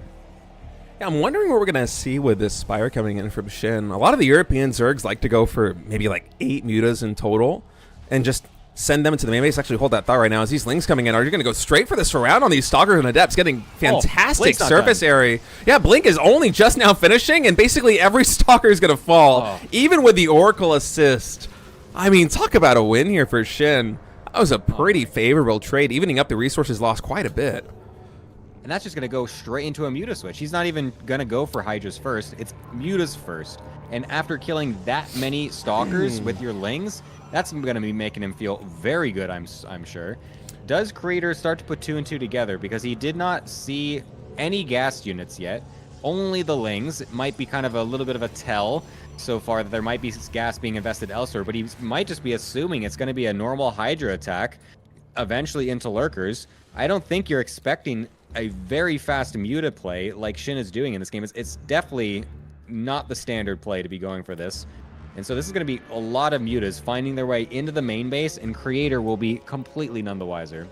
Yeah, these Mutas are going to get a lot of damage done. We already have about a dozen of them working their way across map, going to be moving into the main base. No shield batteries, no cannons. Blink is done, but after that initial surround, there's only 5 Stalkers, and now the Mutas coming into the main base. This is the first glimpse that Creator has of these Mutas. Big warping of Stalkers, but the Mutas, they're just going straight for the eco, man. They're focusing down so many probes, and Creator, he's going for the throat. He knows he's not prepared for these Mutalisks. He's going to try and catch Shin in this moment of vulnerability and push the front door. He's taking a long time, though. He's kind of hesitating back and forth in this little middle area, not actually getting anything done just yet. Sets up a couple stasis wards, which will just get triggered by some random Lings, and still has yet to actually attack any point of this army. And he's just going to get surrounded by everything. A lot of storms, though, will be getting thrown out, and that's very nice. We'll be able to shred through these Lings, but the Mutas are actually destroying everything. Not something you normally say every day, as Mutas are not supposed to be the main fighting force, even getting on top of the Archons and getting rid of those as well. Oh my god, this is a great defense from Shin after killing already an incredible amount of probes, and he's just going to go full on into the Ling Muta switch. Yeah, not even magic boxing the Archon. He's just pure A-moving it. As Creator basically on the back foot, man, that was a beautiful engagement from Shin. His fights, both in Game 2 and here in Game number 3, have been so clean. Just taking the Dream engagement time and time again. His positioning has been fantastic. These Mutas, they are very deep in the red, but, I mean, talk about a coup in terms of army value. The units lost was so far in favor of Creator. At the beginning of this game, we were talking about the Oracle harassment getting so much damage done. And now Shin is in the lead. He's at 65 workers, which admittedly is a pretty low drone count, but he has been able to successfully reset the key unit count of Protoss so effectively. Right now, we literally just have Zealots and Stalkers on the board right now for Creator. The first Templar has warped in since that last engagement. We don't even have a lot of static defense here in the main base and the natural expansion at the third. It's just a couple of cannons and batteries at the front expansions and nothing in the main. The mutas are even taking the fight to these stalkers. They're going for the probes again. They are getting so much value. It's rare that you see mutas in this day and age get so much damage done, but somehow Shin is just making this work. Yeah, I thought he overextended just a little bit there in the middle, but ending up being totally fine, I guess. I mean, he did remake some of the mutas as well. I'm not quite sure if Creator actually anticipated a continuation of the muta tech, because he wasn't actually making any more Phoenix. He wasn't really setting up too much extra static D and whatnot. It feels like he kind of just assumed that Shin would give up the mutas after the initial wave, but he is going full on into it, and he, Creator that is, wasn't fully respecting that, and now that's allowed even more probe damage. Oh, nice catch though with these mutas on the right. And Stalkers in position to be able to get a couple kills is very good.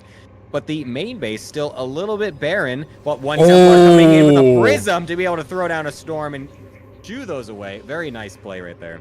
Yeah, that was a nice move by Creator. He needs a couple wins like that if he wants to stabilize in this game.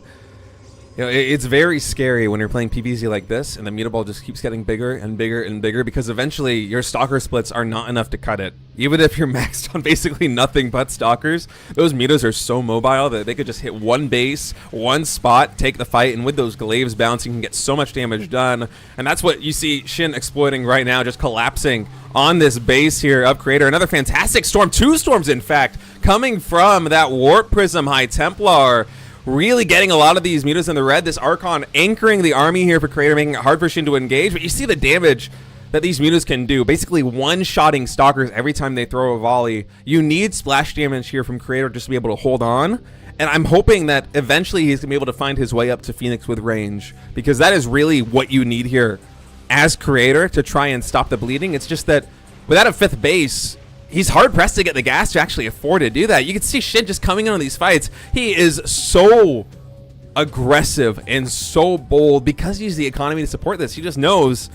He's basically trading efficiently. These storms, again, really good. That Templar very close to having enough energy for another storm. That storm basically juked and jived by Shin. He's going to dodge, retreat back, 7 more mutas in production, joining forces with these Lings. The mutas are going to heal up. Man, Shin is in a really good spot here, Gemini. Creator, he's making these great plays with the Templar Storm, but we are basically on the breaking point here in terms of unit count. We are at 30 mutas. The upgrades are insane. +2 attack. You can see him one-shotting probably Archons, one-shotting Phoenix, one-shotting Stalkers. I'm saying though, I feel like Creator is actually doing the best he could to really defend this. He's really been doing good with the storms, doing the little prism ferrying with the Templar as well. He's got a nice split now with the Phoenix and the Archons in the main base, the Blink Stalkers and Storms on the 4th. He even had a nice setup over at the 3rd earlier, and he's honestly kind of just sticking in it pretty hard than better than I expected. I wasn't really thinking that he was going to keep going on for longer in this game, but the storms continue to be excellent with this prism, just bringing this one Templar around. Unfortunately, this means this 3rd base is going to die though, because this is an entire army of Shin just clicking on it and eliminating. This muta count is getting absurd. We're at 40 mutas. That is the most ridiculous thing I've ever seen. He's going to be at 50 soon enough. This is literally like a Heart of the Swarm game. Like I've not seen this many mutas in a PvZ in like a decade. This is insane. Oh my god, Gemini, those Archons, they can get huge hits on these mutas. They're deep in the red. There's a lot of Phoenix here too. Shield battery, Stalkers warping in. These mutas, if they can get taken out, that is Creator's ticket back into an even game. The mutas are so low on HP. There is still no Phoenix range, so he's got to be very careful with the micro here as Creator. You can see the mutas. They're trying to basically stutter step. They're trying to juke. They're trying to break the ankles of these Phoenix. And even the reinforcements actually coming in. They do so much damage. There's only 4 more Phoenix left. The mutas are still deep in the red. Creator desperately trying to chase them down. The Archon again coming in. But in just 1 or 2 volleys, the mutas are able to quickly dispatch those. I mean, the upgrades here for Creator, there's no upgrades on the Phoenix at all. They still have huge damage because of the bonus damage onto the mutas, but the reality of the situation is that this muta ball, unless Shin basically walks into Storm and Archon, it's going to take a miracle for Creator to be able to stop this ball. It is just so mobile. The upgrades for the Phoenix are simply not there. I feel like Shin runs around the world at this point. Like he just watched the most insane chase that lasted for like 40 seconds. I can't believe that. The mutas are just that you cannot pin these things down. If you cannot get the overwhelming Phoenix count with range as well, the mutas will just continue to run around you so much. We don't have a fleet beacon as creator, so we can't possibly get into range. It's just so awkward. And now oh my god, 2 different sides. Okay, the Phoenix almost getting flanked by the mutas on the reinforcements. And creator just wants to send it. He's done chasing these mutas around. He wants to just go across and do something. I think he's just trying to secure this. He's running back now. Yeah, no, I think he's trying to. I lied. I think he's just trying to secure this 4th base. The reality is here for creator, he basically needs to catch these mutas and defend these bases. And besides that, like, there's no world where you win a base trade here as creator. Oh my god, even the Templar getting sniped by the mutas. This is just disgusting. These mutas do so much damage. He's done with the mutas now as well. I mean, after what, like 50 of them, he's lost 85 mutas this game, by the way. Holy crap. He lost 85 of them, and he still has 28 on the field. That's a ridiculous fucking number. I can't actually believe that. That's ridiculous. The units lost is basically exactly identical. It's 24,350 for creator and 24,400 for Shin. The difference is that Shin, with these mutas, has been able to basically take all of the pressure off of his side of the map and run circles around creator. The total resources gathered here by Shin is just miles ahead of where Protoss is at, because he had that high yield Vespene gas in the center, because he's been able to efficiently saturate these bases now in the bottom left, in the top right, and we have a lurker transition coming in from Zerg. You know, I almost feel like if Shin had decided to just completely send it on the mutas, there's a world where he just wins with pure muta, but I respect the choice to transition out of this into hive tech lurkers, because it just takes creator boxing these mutas in once with Phoenix, with Archons, with Storms, with Stalkers, and getting the kill on the whole flock, and the game will just be turned on its head. Yeah, the lurkers definitely will give you a bit more leeway. And I feel like, to be honest, I feel like these lurkers are just going to hit like a truck once they actually all get out. I don't feel like Creator's army is well equipped to deal with a fully upgraded lurker count. And you can even see, I feel like Shin is even suiciding a few of these mutas on purpose here, just to make sure that he can actually get a much better ground army situated, because he knows that this army is not going to be what wins him the game. He's still doing as much as he can with the mutas, of course, and getting 11 probes even at this point is honestly insane. And the fact that he's still going to get even more is just incredible. You don't even need these mutas to really stay alive, and the Storms are going to make sure they don't, because that is going to be some nice damage there. But once again, like I said, this is what, 16 lurkers? Dude. There's no immortals. There's no air units. It's almost all Blink Stalker Archon. That is not what you want against 16 lurkers. Seismic Spines is done as well. Creator is going to try and catch Shin out of position. He's posturing towards this junction between the natural expansion and these extra bases. He's going to have to recall also to deal with the Ling counterattack and the mutas. These mutas just such a thorn in his side. Even when it feels like Creator has enough of an army to get a presence on the map, he just immediately brought back home positionally by these mutas and lings, because again, the static defense isn't there. He's been sitting at like less than 30 probes for basically the last 10 minutes almost. Right now he's at a dozen. Guys, you start with 12 workers in StarCraft 2. That's how many Creator has right now at the 18-minute mark. I mean, the army value is almost even, but there is no eco here for Creator, and I do not know how you're going to take and engage into hive tech lurkers here as Creator. He's going to try and push in. I mean, the Storms, they're pretty good. The Archon's getting good connections, but the reality of the situation is that Shin's army is just on another level, and we're going to have a 3-0 Shin really just dominating in ZVP. He's going to qualify for the RSL Season 1. Yeah, that was honestly a very impressive showing, all 3 games. One of them being a total smackdown of a push, the second being a comeback from a terrible situation, and the third being a total multitask domination with a style that is out of the meta. We do not see Ling Muta to that extent in PvZ ever, really. That's like completely out of the blue. So very impressive overall from Shin, qualifying directly into RSL. So very well done, and honestly well deserved. Yeah, that was a fantastic series. I was sad that we didn't see Shin qualify for GSL Codas this season. And even now, like seeing him play against Creator, I'm even more surprised that he didn't make it in because he looks just spectacular in ZVP. And this is a matchup that a lot of Zerg players have been struggling with around the world. But I mean, GSL now being what 12 players here in the first group stage. There's a lot of capable players who aren't making the cut, but if Shin can have a performance like this one in the GSL qualifiers, which I think are taking place tomorrow, I wouldn't be surprised if we saw him in Season 2 of the GSL. I mean, I was just surprised that he wasn't in Season 1, so I think him failing to make Season 2 as well would be a massive shock. I feel like he's honestly the best Zerg in the world, or from Korea at least, I should say. Really? You would put him above guys like Rogue even? I think so, honestly. Wow. I feel like Rogue isn't still fully back into the swing of things. Yeah. 1 second, I'm just checking. Okay, never mind. So, are we going to be going to America's server for the next match? How is this going to work? What is the admin saying? Yeah, apparently it's actually Zound didn't agree to play on NA, so we're just staying on Asia, apparently. Yeah, that makes sense.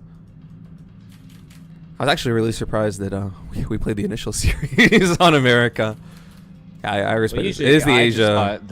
I actually thought that the rules said that you're just supposed to do the best server. If No. It says that you're allowed to agree. So yeah, you're allowed to agree. It was very kind of Rex to do that, but yeah. No, this is the Asia server qualifier. Yep.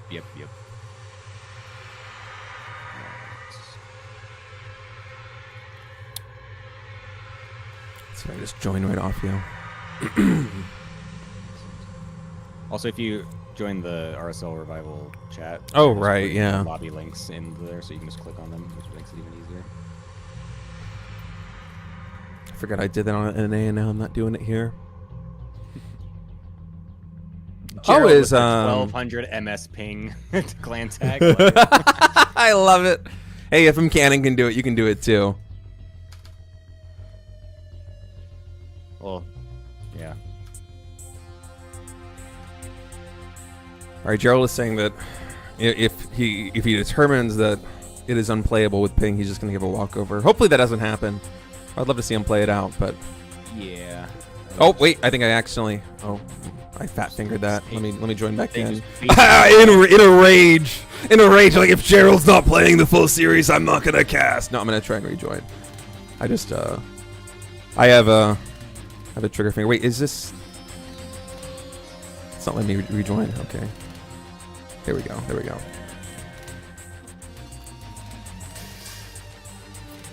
I mean, that sucks for Gerald, but it is the Asia server qualifier. Yeah. There's going to be a European qualifier coming in, what, 24 plus some odd number of hours? Yep. Let's see when exactly. It is in... wait, where'd it go? Oh, yeah. It's 29 hours. There we go. I can do math. 29 hours. I can do basic mental math. I graduated elementary school. I can do it.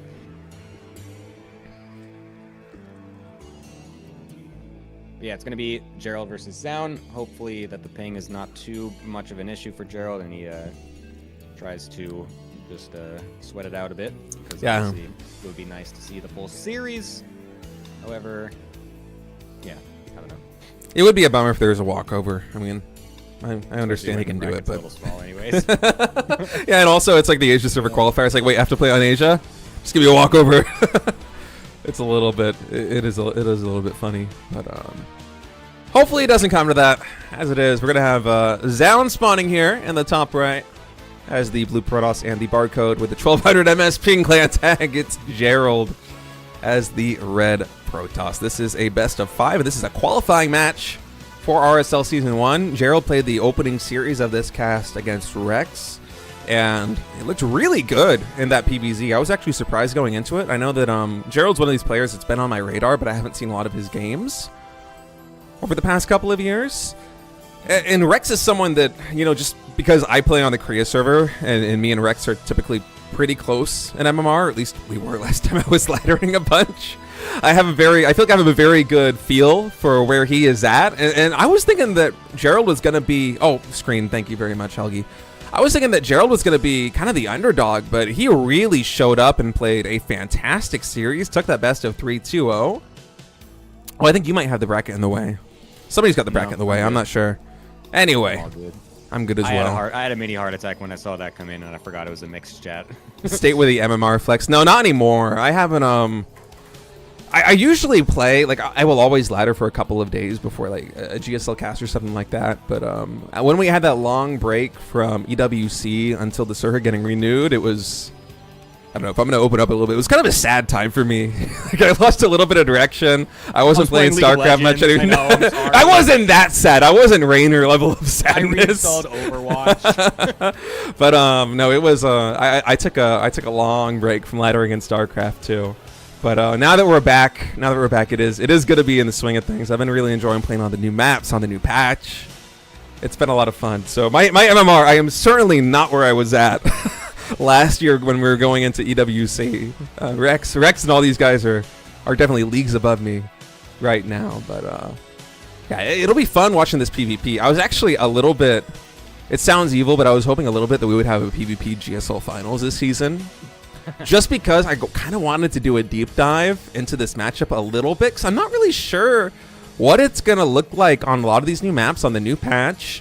Because the shield overcharge, I think back to GSLs in the past where we had, like, I think it was last year when Stats was popularizing this 2-gate opening that was really sentry focused with the expand in a time where basically every single Korean player was going for all-ins. It was like basically just max packs in Europe who would go for fast expand, and then Korean PvP was a cheese fest. And Stats was able to basically make this macro play work with sentries, and that was before energy recharge was on the table. And so now for me, I really want to kind of do a deep dive into this matchup. And I was sad that we didn't really get a deep dive into too many matchups in GSL, because basically I think literally every single group had at least one Protoss, one Terran, one Zerg, which is fantastic for balance, but is a little bit sad if you really want to learn about specific matchups. So I'm looking forward to watching this series. Yeah. Yeah, PvP, honestly, I say this all the time, and I think PvP is extremely underrated. I think that PvP is one of the most fun and interesting matchups to watch if you actually know what you're looking at. And so seeing all the different builds interact, and especially once it gets to the mid and late game where it's sometimes a disruptor war, a dodgeball situation, makes for some very entertaining matches. And so I've always been a big PvP watcher enthusiast, to be honest. Yeah, I don't like dodgeball, but I like the rest of PvP. Dude, playing it is the worst thing ever, but watching it is awesome, dude. Like, just watching disruptors just go all over the place and just get these massive hits everywhere, it's so sick. Agree to disagree with you on that one. I'm still too old school. I'm still too old school, man. I am not a fan of the disruptor too much. At least there's some fun moments, but when it's like a super disruptor based army composition, that's what I hate. I like it when they're mixed in, but like when it's like Blinkstalker Disruptor versus Blinkstalker Disruptor, I'm like, please kill me. Dude, it's so fun to watch. I mean, I have a disruptor on my waiting screen. I just have a big disruptor right next to me. Yeah, I noticed that. All right, so we have Hallucinated Oracle coming in. Basically mirrored builds thus far for these guys. Gerald did get a faster Nexus up, so he's about 2 workers ahead in total. We'll be sending these 2 Adepts in. Oh, we don't have a pylon going, or a shield battery getting warped into the wall in here for Zone. So getting caught a little bit unprepared here. You got to be careful having that probe there. Force fields are going to be able basically to keep the Adepts away from the probes is what Zound is doing with those force fields. It might look like overkill, but this is Zound. Like, I don't want to lose any more than 2 workers. So yeah, those Adepts went to prison. 2 probes are going to fall. And behind it, Gerald, he's taking the 3rd base. He got some good scouting information. And looking at the buildings tab right now, we have, 2 gateways for both of these guys. Zound is adding in his additional gateways a little bit more quickly. But, yeah, it's still effectively mirrored builds. I would be surprised if Zound didn't go for a 3rd base really soon here. He is setting up for the pylon. There is a War Prism on the board. It is interesting. Oh, wait, never mind. I was just going to say they just finished up. Okay. I was like, why are we getting a prism to attack when we got 2 gateways? But yeah, the other 2 just were warping in there. So we have the full 4 gateways. So we are going to be getting some more pressure from Zound to try and see if he can cancel this 3rd base or maybe even win the game. But I feel like it's a bit difficult to actually end it when you're in just a 4-gate versus 3 situation, blink versus blink. You need to really have just impeccable blink micro and way overwhelming numbers to actually win the game. And I like the hallucinated stalkers from Gerald. Unfortunately, there's an observer over top, so we will be able to see that as Zound. So this blink situation will be getting underway, and there's nice battery placement from both natural and 3rd base, giving a lot of coverage for Gerald Stalkers, but the unit count overwhelmingly favors Zound in this particular engagement so far. Yeah, I'm surprised we actually don't have a probe pull. Okay, now it's coming in here on the Nexus as Zound's gonna be blinking on top. Dude, Gerald had fantastic unit positioning and micro in that fight, but look at how low HP all of Zound's Stalkers are. He's been doing such a good job of keeping them alive. Now, finally, Gerald actually building up some momentum. The Stalker count's even. He's blinking forward. He's gonna get the Warp Prism. No! A little bit of mistargeting instead. In fact, I think he's just opting to go for the Stalkers. I wonder if that was a calculation or if that was a mistake, because my instinct there, if I'm Gerald, I'm like, okay, I need to kill the Warp Prism right now. Maybe he thought it was empty and didn't realize there was 1 or 2 more Stalkers still in it. But in any case, really beautiful micro from Gerald, just barely holding on there. I mean, that was just fantastic. Zound had a lot of power behind that push because his 3rd base was so delayed. He even had a worker cut for a while. And, you know, he was able to get worker damage done, which means things are going to equalize after we had that probe pull coming in from Gerald. But really just a fantastic defense. Living up to his clan tag. Yeah. But no, that was honestly very good. It was a bit unfortunate for Zound towards the end of that attack too. Oh my god, my screen is bugging out with some something being canceled right when it was paused, and there's like just a giant bubble of warped space-time on my screen right now. This is insane. It's an Archon toilet for Wings of Liberty. Yeah, but it was really unfortunate for Zound because he accidentally blinked his entire army back towards the end of that fight, and that totally messed up some of his engagement there. Okay, I'm not a ref. Okay, I thought I had to unpause. Okay, there, got it. Great. But yeah, a bit unfortunate for Zound towards the back end of the fight, and like you said, all the units were so low on HP that it allowed Gerald to just be able to one-tap them basically on the back end. And yeah, Zound with a pretty promising looking attack at first, but Gerald with an even better defense. And now with that 3rd base fully set up, he's actually cut probes to take a 4th base and also get his massive gateway flood going out as well. So he will be just down in probes a little bit for now, but he has already seen the benefit of the faster economy and should be setting himself pretty nicely for a mid-game. I actually don't think this is a worker cut to get the 4th base. I think it's because Gerald has basically decided he's going to be playing 2 gas. He hasn't even saturated the gas geyser at the natural expansion except for 1 probe. He wants to go for a really mineral-heavy style. This was the meta on the Korean ladder for a very long time in PvP. I'm not sure what it looks like in Europe, but playing just basically a super gateway-focused style where you have mass units and you only really saturate the minerals on these bases is exactly what we are going for here on basically both sides. There's a little bit more gas income here for Zound, but these are going to be really, really mineral-heavy armies on both sides. Charge now completing for Gerald. Charge about to complete for Zound. We are going to have a +1 army advantage here for Zound, but yeah, there's a very good reason why we have just 50 probes here for Gerald. It's because he already has the optimal saturation on minerals, and now he's just going to go pedal to the metal. Pure army, nothing but Stalkers and Zealots. The Warp Prism is coming in. 10 gateways for Gerald, and here he is pushing the 4th base of Zound. Yeah, Zealots already got charged as well. There's nothing here in terms of Zealots for Zound. This 4th base is definitely going to get killed off. Even, actually, Gerald's just ignoring it. He just wants to go for the gut and just trying to kill him right now. He's going to go into the 3rd base. There's a cannon and a couple batteries set up. Zealots getting a nice round on the top side of the Stalkers, though. Unfortunately, no force field there to keep those away. And now a supply block even for Zound is going to make it so that we cannot even reinforce, really. A bunch of pylons just finishing up. But this Zealot flood is doing such good work. Nice blink Stalker micro from Zound to get him away from the Zealots for now, and even getting his own Zealots into the attack here, and even blinking up into the high ground. A bit of a wild, prolonged fight we have here. 22 probes down in total, as also a warp prism is on the other side of the map with some zealots going crazy. Yeah. This is a bit of a clown fiesta kind of a game, but Gerald seems to be finding his way into a successful situation. Yeah, that was kind of insane. Zaun dropped Zealots on the 4th base, killed the probes there, also killed the Nexus, and then had the Warp Prism go into the main base and the 3rd base of Gerald. Behind all that aggression, Gerald just barely warped in enough to deflect the Warp Prism. And on the front door, the army is just absolutely massive. The work count actually slightly favoring Zaun, but the saturation way better for Gerald right now. And he's just pushing in, man. This pure army-focused style, barely even saturating the gas at the natural expansion. This mass zealot composition is getting so much damage done. The 4th base for Zaun, I think, is almost definitely going to get eliminated. And Zaun, I think he's just going to go for a base trade in this scenario. I think he realizes the writing's basically on the wall. If he tries to just defend this one straight up, he is going to lose. He needs to make this game really crazy and make it crazy fast. And Gerald, I love this decision. He recognizes the situation. He recalls back at home to the natural expansion. And now he's going to try and defend the 3rd. Yeah, this is definitely looking pretty dire for Zaun. This is a desperation move on his part. Prism, unfortunately, getting F2'd a little bit far forward, so that's actually really obnoxious, because now Gerald, despite the fact that he'll be able to dissuade this army and kind of push it back, never mind, the game's over. I was going to say he can't just walk across and, you know, warp in immediately. He's going to have to wait for another Prism.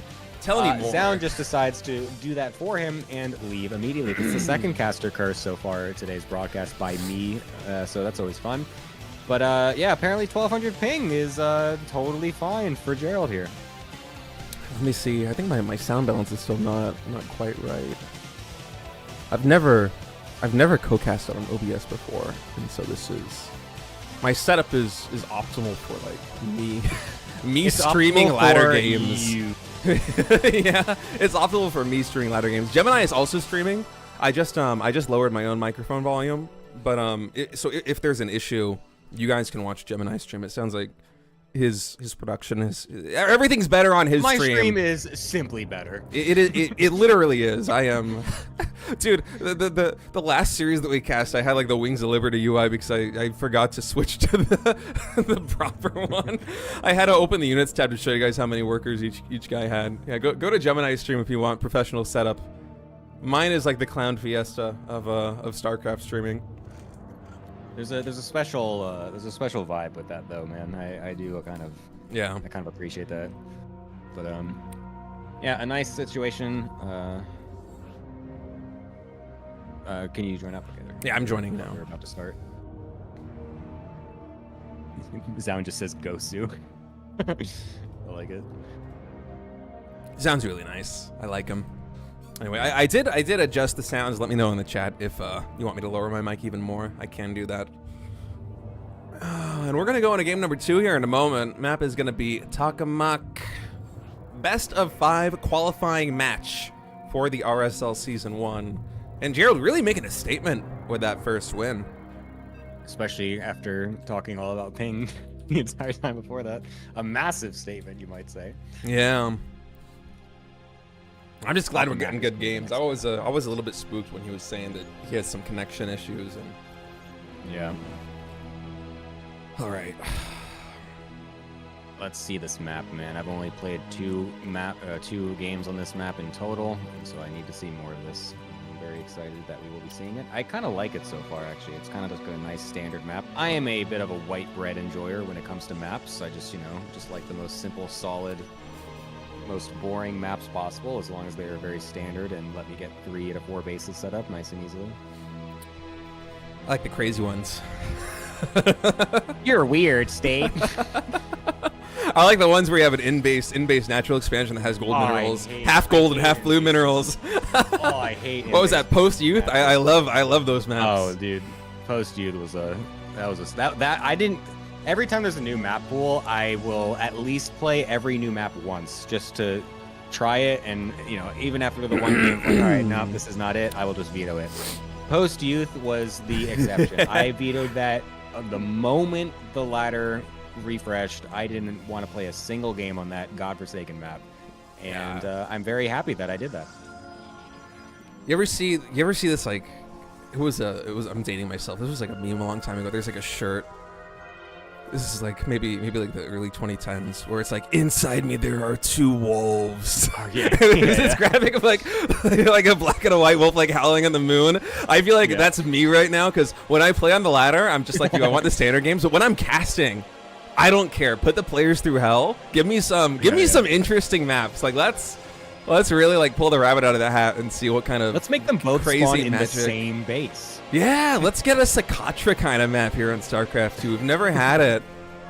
I feel like there's a couple of those like meme maps that have been made over the years where it's just like the smallest map possible, and it's like it's like 2 bases per each player, but they're like, you know, in like just basically right next to each other. I'm just very curious what a pro game would actually look like on a map like that. Ooh, let's Gerald. just try that out sometime. A man after my own heart. This is the kind of move that I love to do too. Just throw it on the shield battery and just lock that probe in. Now, is Zaun also a man after my own heart? Is he going to recall this probe? Because that's what I do when this happens to me. I like never this know opening. what to do, to be honest. In PvT, I just recall it every time because that's definitely worth it. But in PvP, I don't know. I feel like, oh, that's so rough. He's just gonna. Oh, No, he didn't 1200 do it! MS! 1200 MS! No, the ping. Oh Not no, the he ping. let his shield battery finish. Oh my Oh. god. Ping. Take it. The ping. Give it away. I mean, it will with the probes round, but the shield battery, that's on you, bro. Oh my goodness. Thank God he didn't accidentally leave his other probe in the main. That would have been so tragic if he locked his own probe from his natural so he couldn't expand on time. Yeah. A little bit of a unlucky start here for Gerald. Anytime you let that shield battery finish, it's a feels bad, man. But as we have it, both players expanding. Sentry Stalker going to be the additional follow-up here for Red Protoss player Gerald. In the top right, Zaun. He's got 2 adepts moving across map in addition to these 2 stalkers that are poking at this shield battery here on the front line. That is going to finish. Now I'm I don't wondering. think he's going to be able to get much done here. I feel like the probe is already in position as well. We're just going to be waiting on the ping, I guess, if he can actually get that down in time. But hopefully he is paying attention and will be able to block that. So I think from now on, it's the first one that's always the scariest because you're not always 100% sure. And he didn't actually get the scout with the Phoenix to know that they were coming. So the first one is always the scariest. And after that, he should be pretty much fully prepared to continually block these adepts from getting in. Yeah, Gerald should be fine. Twilight Council finishing for both players. Blink starting up for both of them. And ooh, actually, Gerald opting to go for the force field. Oh no! Ping! That adept basically just shimmied right on through that that force field to get back home. That was wild. He just like phased through the thing. Yeah, that happens sometimes when you cast the force field like right on the unit. There was a bug for a long time with the Immortal where if you like boxed it in with the force field, it would stop attacking. Yeah, I'm pretty sure they patched that out, but yeah, those were dark times. Dude, you remember when command centers could load bunkers? I do remember this. I remember this happening That to me was on the sickest thing ever. Shakura's Plateau. That was a lot of fun. That was a fun like 2 or 3 days on the ladder before they hotfixed that thing out. Forward pylon by Gerald as well. That's nice. Kind of cheeky. A big switch up from last game considering he was on the defensive, but now looking like he might be trying to go for a bit more of an aggressive opener. Might even proxy a gateway here. Yeah, 2 more gateways in production here in the main base of Gerald. We'll have to wait and see if he's going to proxy one forward. Behind all this, by the way, he has been non-stop with the warp pins off of those 2 gateways. So he's sitting at, 6 stalkers and 2 sentries right now back at home. And it does look like he's going to be going for some kind of timing attack. Now, those 2 adepts are working their way into the main base here. Yeah, no more probe in the wall in, so they're going to pick off 4 probes in total. Really nice move right there from Zaun. And he also saw the stalker count being very high. He did not see the additional gateways, I believe. I'll go ahead and check his vision. No, he did not, but I think alarm bells are going to be ringing a little bit when you see that many stalkers in the main base of your opponent with no 3rd base. Hallucinate Phoenix can be sent out. Zaun behind all of this, by the way, going for a proxy Dark Shrine at the 9 o'clock position. No detection. This is the PvP I want to see. Yeah, no detection here for our European Protoss, Gerald. Zaun's going to push into the 3rd. Confusing. I mean, the fact that Zaun is going for he's doing the exact same thing, basically. It's the same 4-gate blink with a prism attack, but now just switching it up with the Dark Shrine as well. I don't think Gerald is going to be expecting this at all. He's going to be looking at this and defending it totally fine because he's got also his 5th gateway coming online now. He's going to have more production. He's going to see that he's totally fine in this attack, and I don't know if he's going to put 2 and 2 together that there's also going to be a Dark Shrine coming in on the back end, because there is no Robo in production. We're going for just the Blink War, and Zound's doing pretty decently on the micro himself, but these Stalkers are such low HP, just like the last game. They're going to start to thin out towards the back end of the fight, and Gerald will be able to take this. But again, the question is, can he expect a sudden Dark Templar switch behind this? Because this is, like I said, exactly the same look as last game, and he is currently without a single bit of detection. I believe, State, we are about to walk ourselves into game number 3. I think so. I mean, these 2 Dark Templar coming in. There's literally no detection. Robo just now getting thrown down in the main base here of Gerald. Oh, no. And I think it might even be a safety Robo. All right, well, is Sound going to focus fire down that robotics facility? In the meantime, by the way, the Stalkers, they are blinking here in the main. DT's getting warped in now on the defense. That pylon is going to go down. You see, oh man, Gerald, he's frantically trying to throw down more pylons.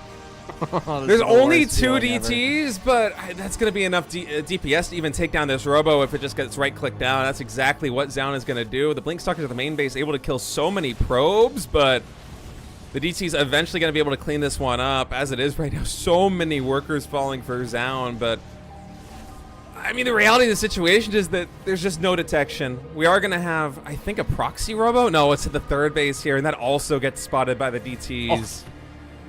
Dude, this is just the worst feeling of all time. Do we have any... Literally, Gerald is just like, well, if I just made a Robo, I win this game easily, and he didn't do it. I was gonna say, like, maybe if there's a probe on the map, there is a world where like you could proxy Robo, get 1 observer out, and then you have enough Stalkers to stabilize, but no, not gonna happen. Zound with a cheeky play, the Dark Templar coming in and tie the series up 1-1. Oh, yeah, dude.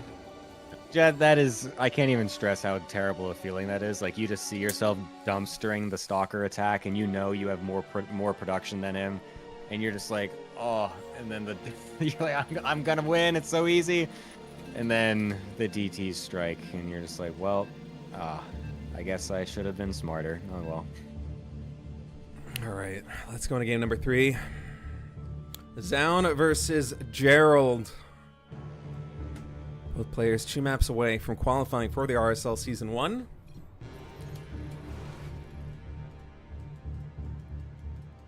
Yeah, sorry guys about the the sniffles and my voice breaking a little bit. I have a laryngitis, and it took a insane concoction of medicine for me to get through the last 3 days of GSL, and now I am just dying. So you're not getting me at my full strength right now. Come up.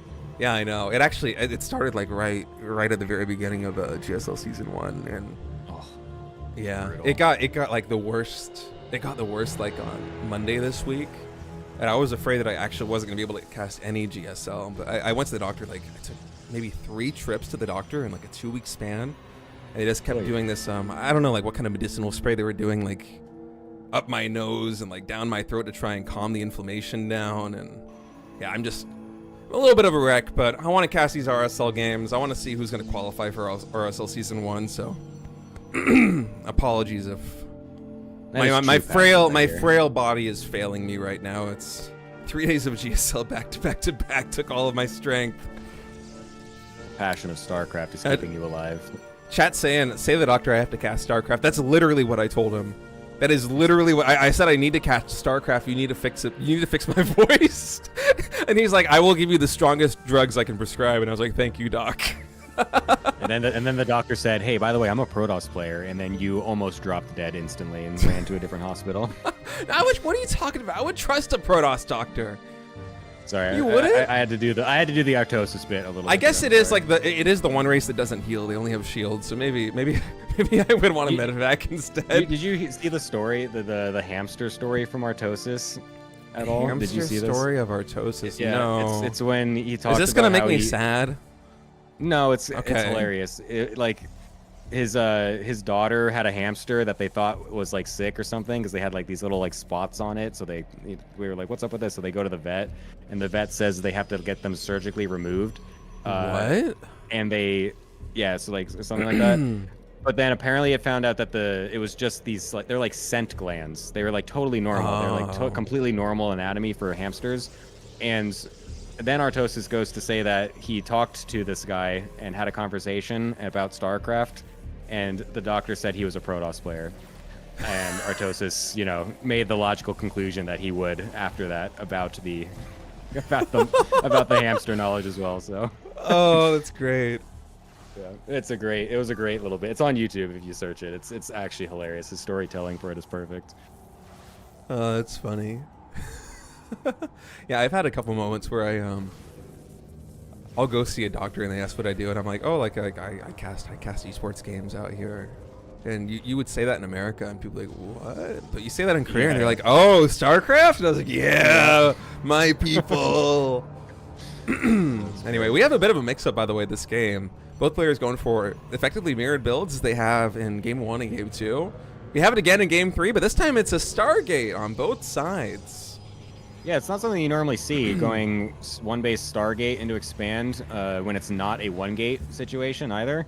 And the fact that Zaun also did it after a Stalker Sentry opener is also extremely interesting. And he went for Phoenix because he's obviously seen the Stargate with his own hallucination. So that is actually going to be extremely awkward for Gerald when he comes in with his Oracle, and there's already Phoenix who's prepared. You don't expect this at all, especially off of a Sentry Stalker opener. So this is going to be pretty good for Zaun, I feel like, especially because he's killing these couple Adepts in the front as well. Very nice setup for Zaun.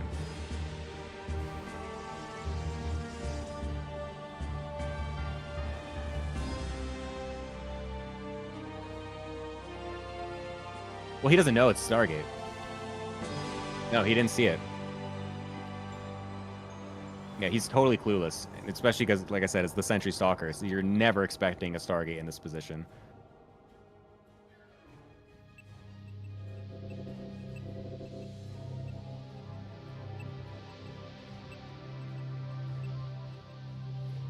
Yeah.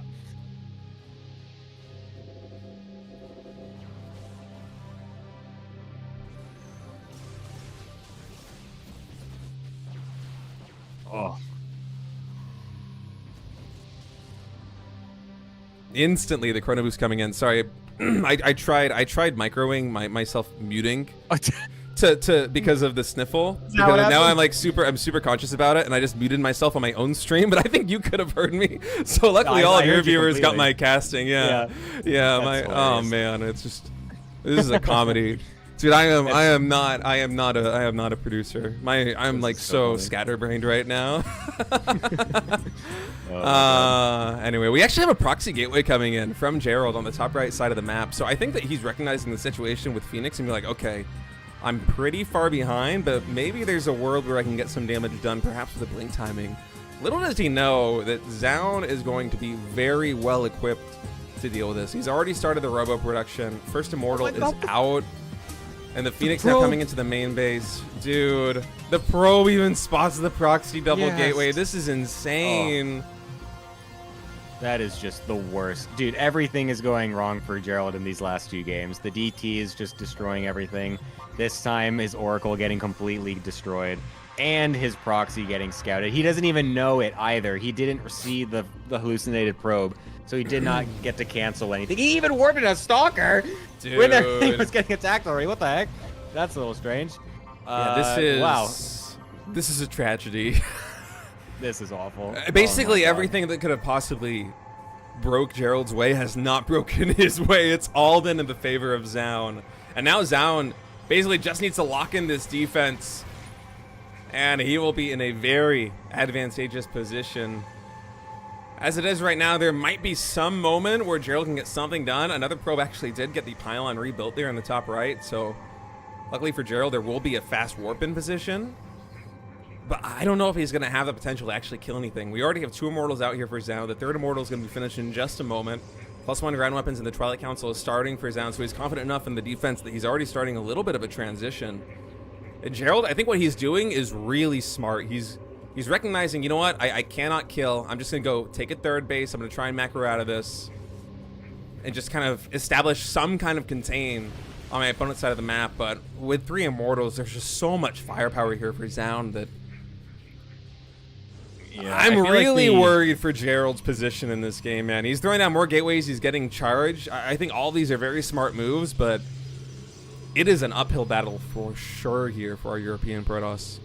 I feel like the at least good thing going here for Gerald is that he has the mobility advantage. He is able to stay on the other side of the map and at least contain Zaun and make sure he can't just walk out freely. Because he didn't even have a Twilight Council finished for quite a while, Zaun that is. So he wasn't able to get any charge. He wasn't able to get any blink.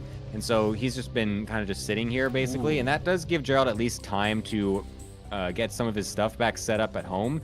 His pro count is still not equal, but again, he's doing the, he is just going to be playing a more simple economy style, going into the charge and then the Templar Archives as well. So he will at least be getting Archons this time, which is a bit of a switch up from one of the other games that he was playing. But at least he's been given some time, and he might even be able to just kill this third base, and he will do so. So he's making best of a situation that was not really great for him at all. Yeah, I'm liking these moves. Oh my god, that wasn't even a cancel. That was a kill. That was sick. Dude. That's the king, bro. Gerald Oh, making some plays right now. Behind all of it, he's doing another Logat style, just sitting on 3 Vespene geysers. They are fully saturated, but it's going to be a lot of Zealots. And the supplies have equalized. Wait, did he get the cancel again? It was a kill. It was another kill? Dude, Zaun has just lost 900 minerals? Oh my god. This is insane. That was sick. That was the sickest little... that was... I can't even believe that. Like, I've never actually seen that happen ever. This is blink wild. forward is insane. Dude, Gerald is making some moves right now, and I think Zaun is pretty much fed up with this. He's just moving cross map. But we already have so many Zealots up here for Gerald. Archons are even morphing in. We're going to have, what, 3 Archons, 10 Zealots? I feel like this army from Gerald can actually... like I feel like this can do pretty well into what Zaun's got. The Phoenix lifts are actually kind of annoying. Picking up a couple of those Stalkers is not great.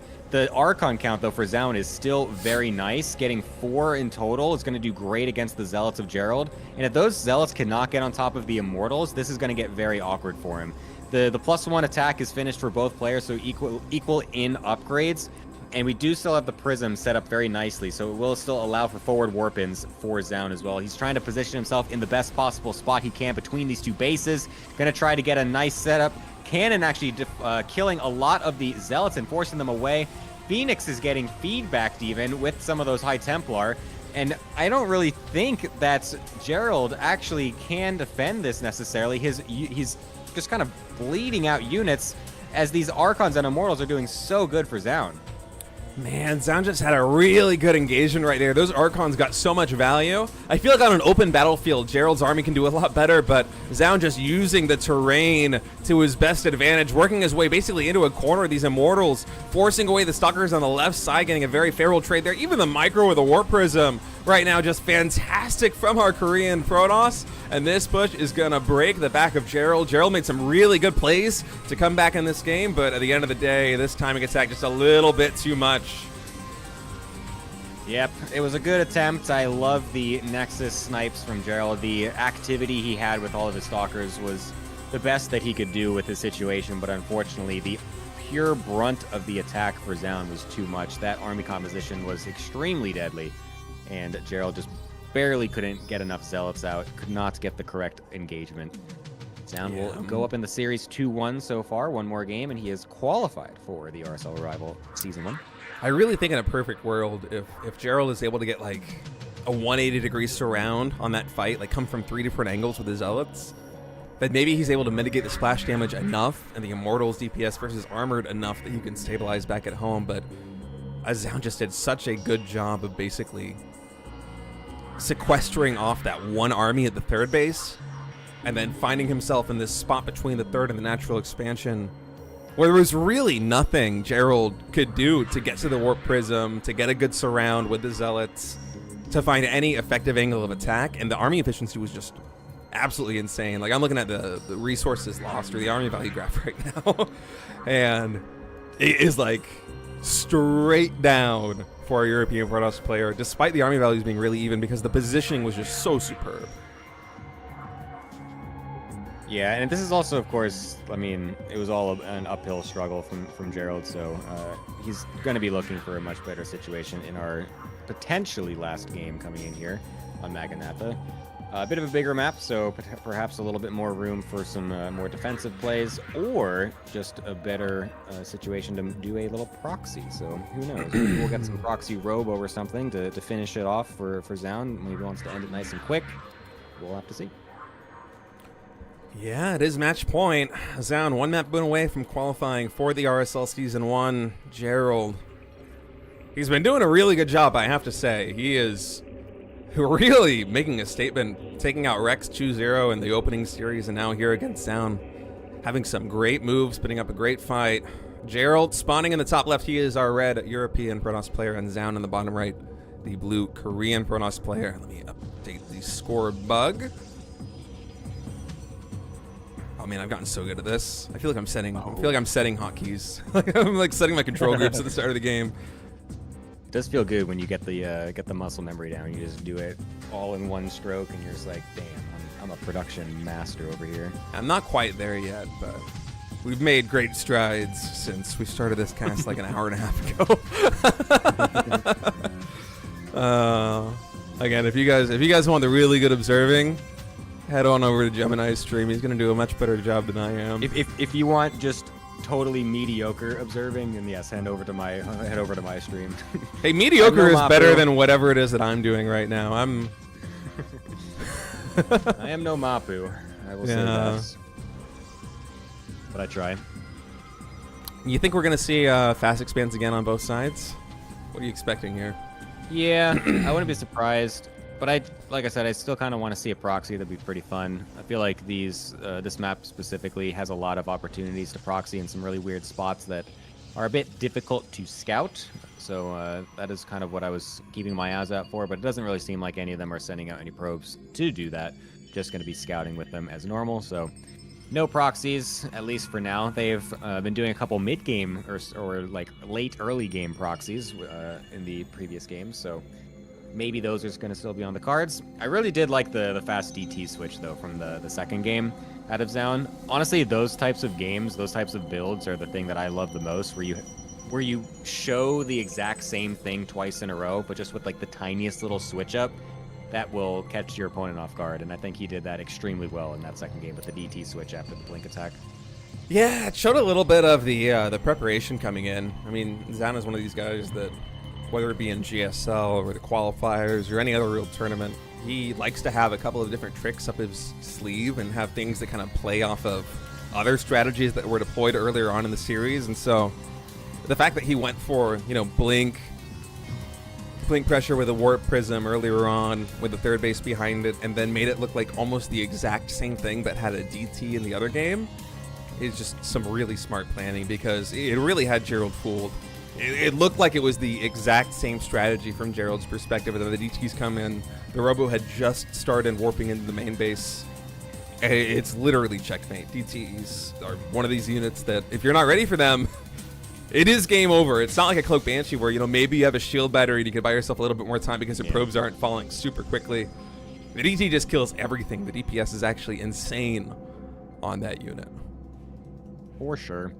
Little probe war happening on the watchtower on the right, and Gerald will be forced to run away. So vision advantage here for Zound for now, but the hallucinated Phoenix will make its way across and be able to see everything anyways from both players.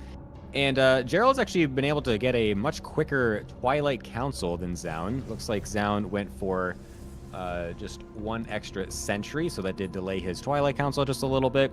So there will be a small window for Gerald to have a blink advantage. We'll see if he's able to find that window later in the game. It's very difficult to actually end up making that work, especially when you just are both going blink anyways, but there is a very small possibility he could do that. So yeah, maybe he's going to go for some aggressive blink stuff again, as he is going for a fast third gateway. So perhaps that will be on the cards here. Yeah, interesting third gateway timing here for Gerald.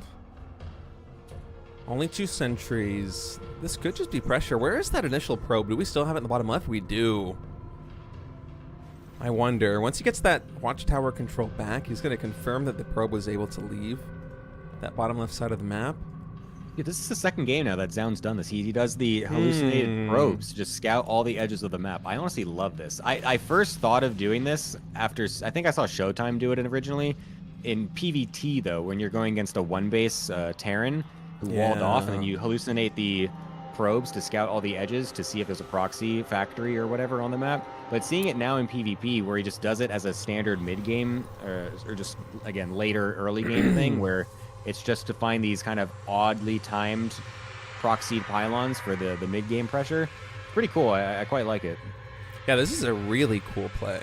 I feel like we don't see this very often in Korean PvP. At least we haven't at the GSL Code S level just yet. But it makes a lot more sense now, especially with the energy recharge being an ability on the Nexus.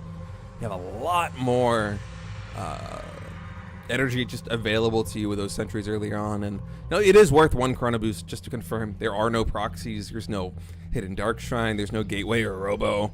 That's going to be causing me problems later. So I love that adjustment from Zaun. That's something I got to mix into some of my own games, honestly. And from Gerald's side of things, it's not actually going to be much pressure. It seems like that earlier third Gateway was more of a safety play as he went for a very fast third Nexus. Just a little bit ahead of Zaun in terms of the expansion department. And really just a very mirrored game with the exception of the worker count. Gerald has been pumping probes basically non-stop, whereas Zaun we've had a couple more probe cuts. And that's culminated in a 10 worker lead for the European brass player. Yeah, that is You huge. don't normally see a difference that big this early in basically mirrored builds. Like, that is, a massive probe lead here for Gerald. Feels like he's just kind of playing a slightly different style overall. Actually, never mind, he doesn't even have a second gas or a third gas at the natural, so he's still going to be going for the super low eco style. We'll be getting caught off a little bit over on the right side, so we'll have to run away from these stalkers. Another nice shot from Zaun on top of those, so at least an army advantage lead for Zaun, as that's obviously where all those resources have gone. He's cut the probes to get a much bigger army, much faster. And he's already got the 6 gateways completed for a big potential attack. Ooh, and these this two is- adepts. I like these little Yeah. moves coming in from Gerald. Now those gateways are done. Charge about to finish. Zaun is posturing for an attack here in the center of the map. There is a warp prism available. He's going to be trying to break down this third base, but I don't know, man. Gerald's got a lot of money. Those gateways are finishing up. Charge about to be done. A couple warp-ins here for Gerald could be huge, but Zaun taking the high ground with a really nice force field, catching one of those sentries, a high-energy sentry at that. Oh, no, he's getting on top of the production. Gemini! Thankfully, there's another pylon, so it doesn't quite lose all those gateways just yet, but the count of stalkers is just massive for Zaun. Looks like Gerald just did not expect this type of attack whatsoever, as he's even taking a 4th base during all this. Zaun is sitting here at 47 probes, barely more than 2 base economy, and he's just getting absolutely overrun by this amount of stalkers. The Prism was able to get killed, but a single G comes out, as Zaun will be able to find his way into the RSL. Wow, dude, what a decisive push. I was really thinking that Gerald, with 1 or 2 warp-ins might be able to stabilize, but Zaun just took such a dominant position at the top of the ramp and was able to force field basically everything out, caught even the high-energy sentry, and then from Gerald's perspective, what do? He felt like he needed to blink forward to try and get on top of that warp prism, try and take control of the center, but Zaun just a little bit too far ahead in tempo, and I guess that worker cut kind of paid dividends in the end, I guess. It translated, and it's just enough army for him to close this one out. And he's going to qualify for RSL Season 1. Excellent. So we got a Zerg and a Protoss in our qualification today. Yeah. Pretty nice. There's the bracket as well on my stream in case anyone wanted to see exactly what happened. It's also But, on my stream, Gemini.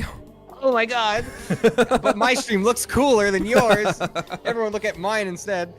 But yeah, no, pretty cool games overall. I did like the Mass Muta game as well versus Creator from the series prior. Very interesting to see that bring its head in again. But yeah, some pretty interesting games overall. A bit short for the bracket, but some entertaining StarCraft nonetheless. Yeah, it was a short bracket, but at the end of the day, Zaun and Shin qualifying, those are 2 really good players that we're going to be lucky to have in the RSL Season 1, so I'm looking forward to it. It was a pleasure casting with you, Gemini, doing this little casual, cheeky thing, getting a preview of RSL Season 1. Of course, once RSL Season 1 actually starts, it's not going to be anything like this. We're going to have an actual studio. If me and Gemini are casting with Tasteless, it's going to be at a caster desk with a production set up with a professional observer, with me not hopefully sick. It'll be a much nicer production setup than we have right now. But of course, while all that is under construction, we're getting the qualifiers done for RSL Season 1. it's a treat to be able to just, you know, chill at home, watch some of these really good games, and have players like Zhao Ninshin qualify.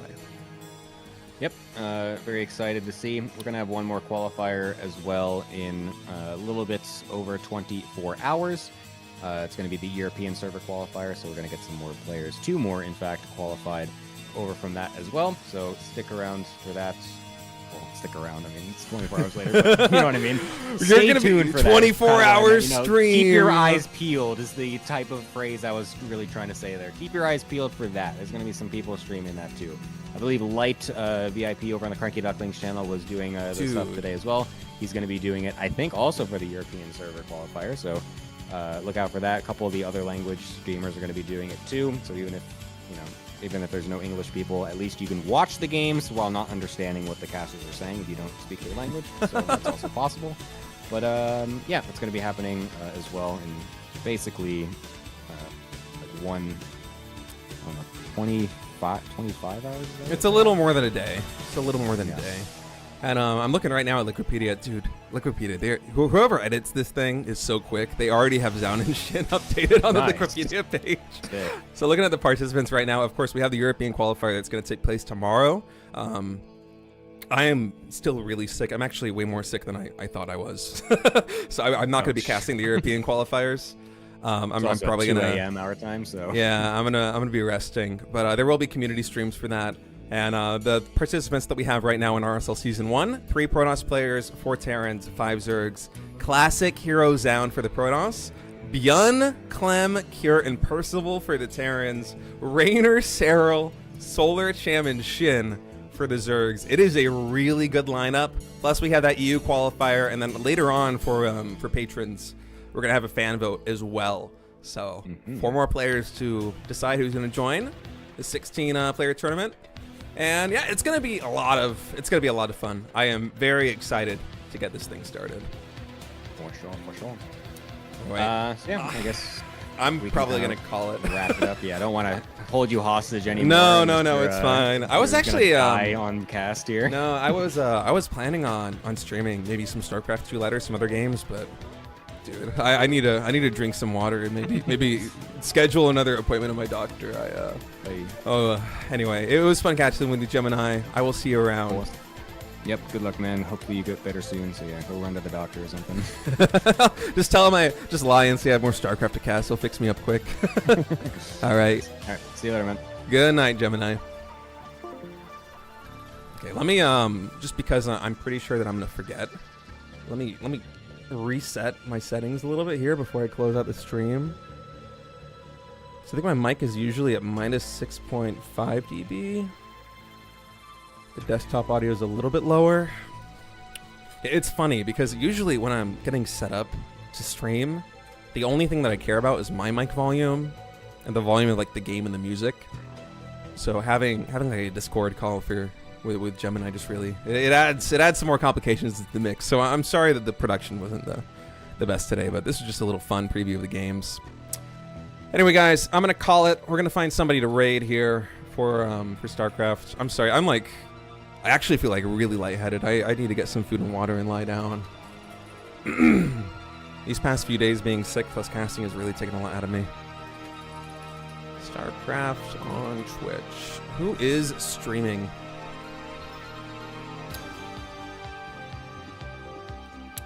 Is Gemini, does anyone know, is Gemini going to continue streaming or is he also probably calling it today? Wait, what is this? Hold on a second.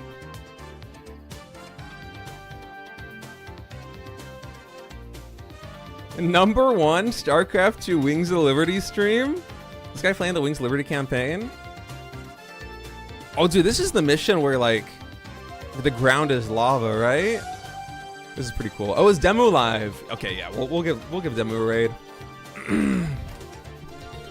Everybody, go say hi. Give Demu some love.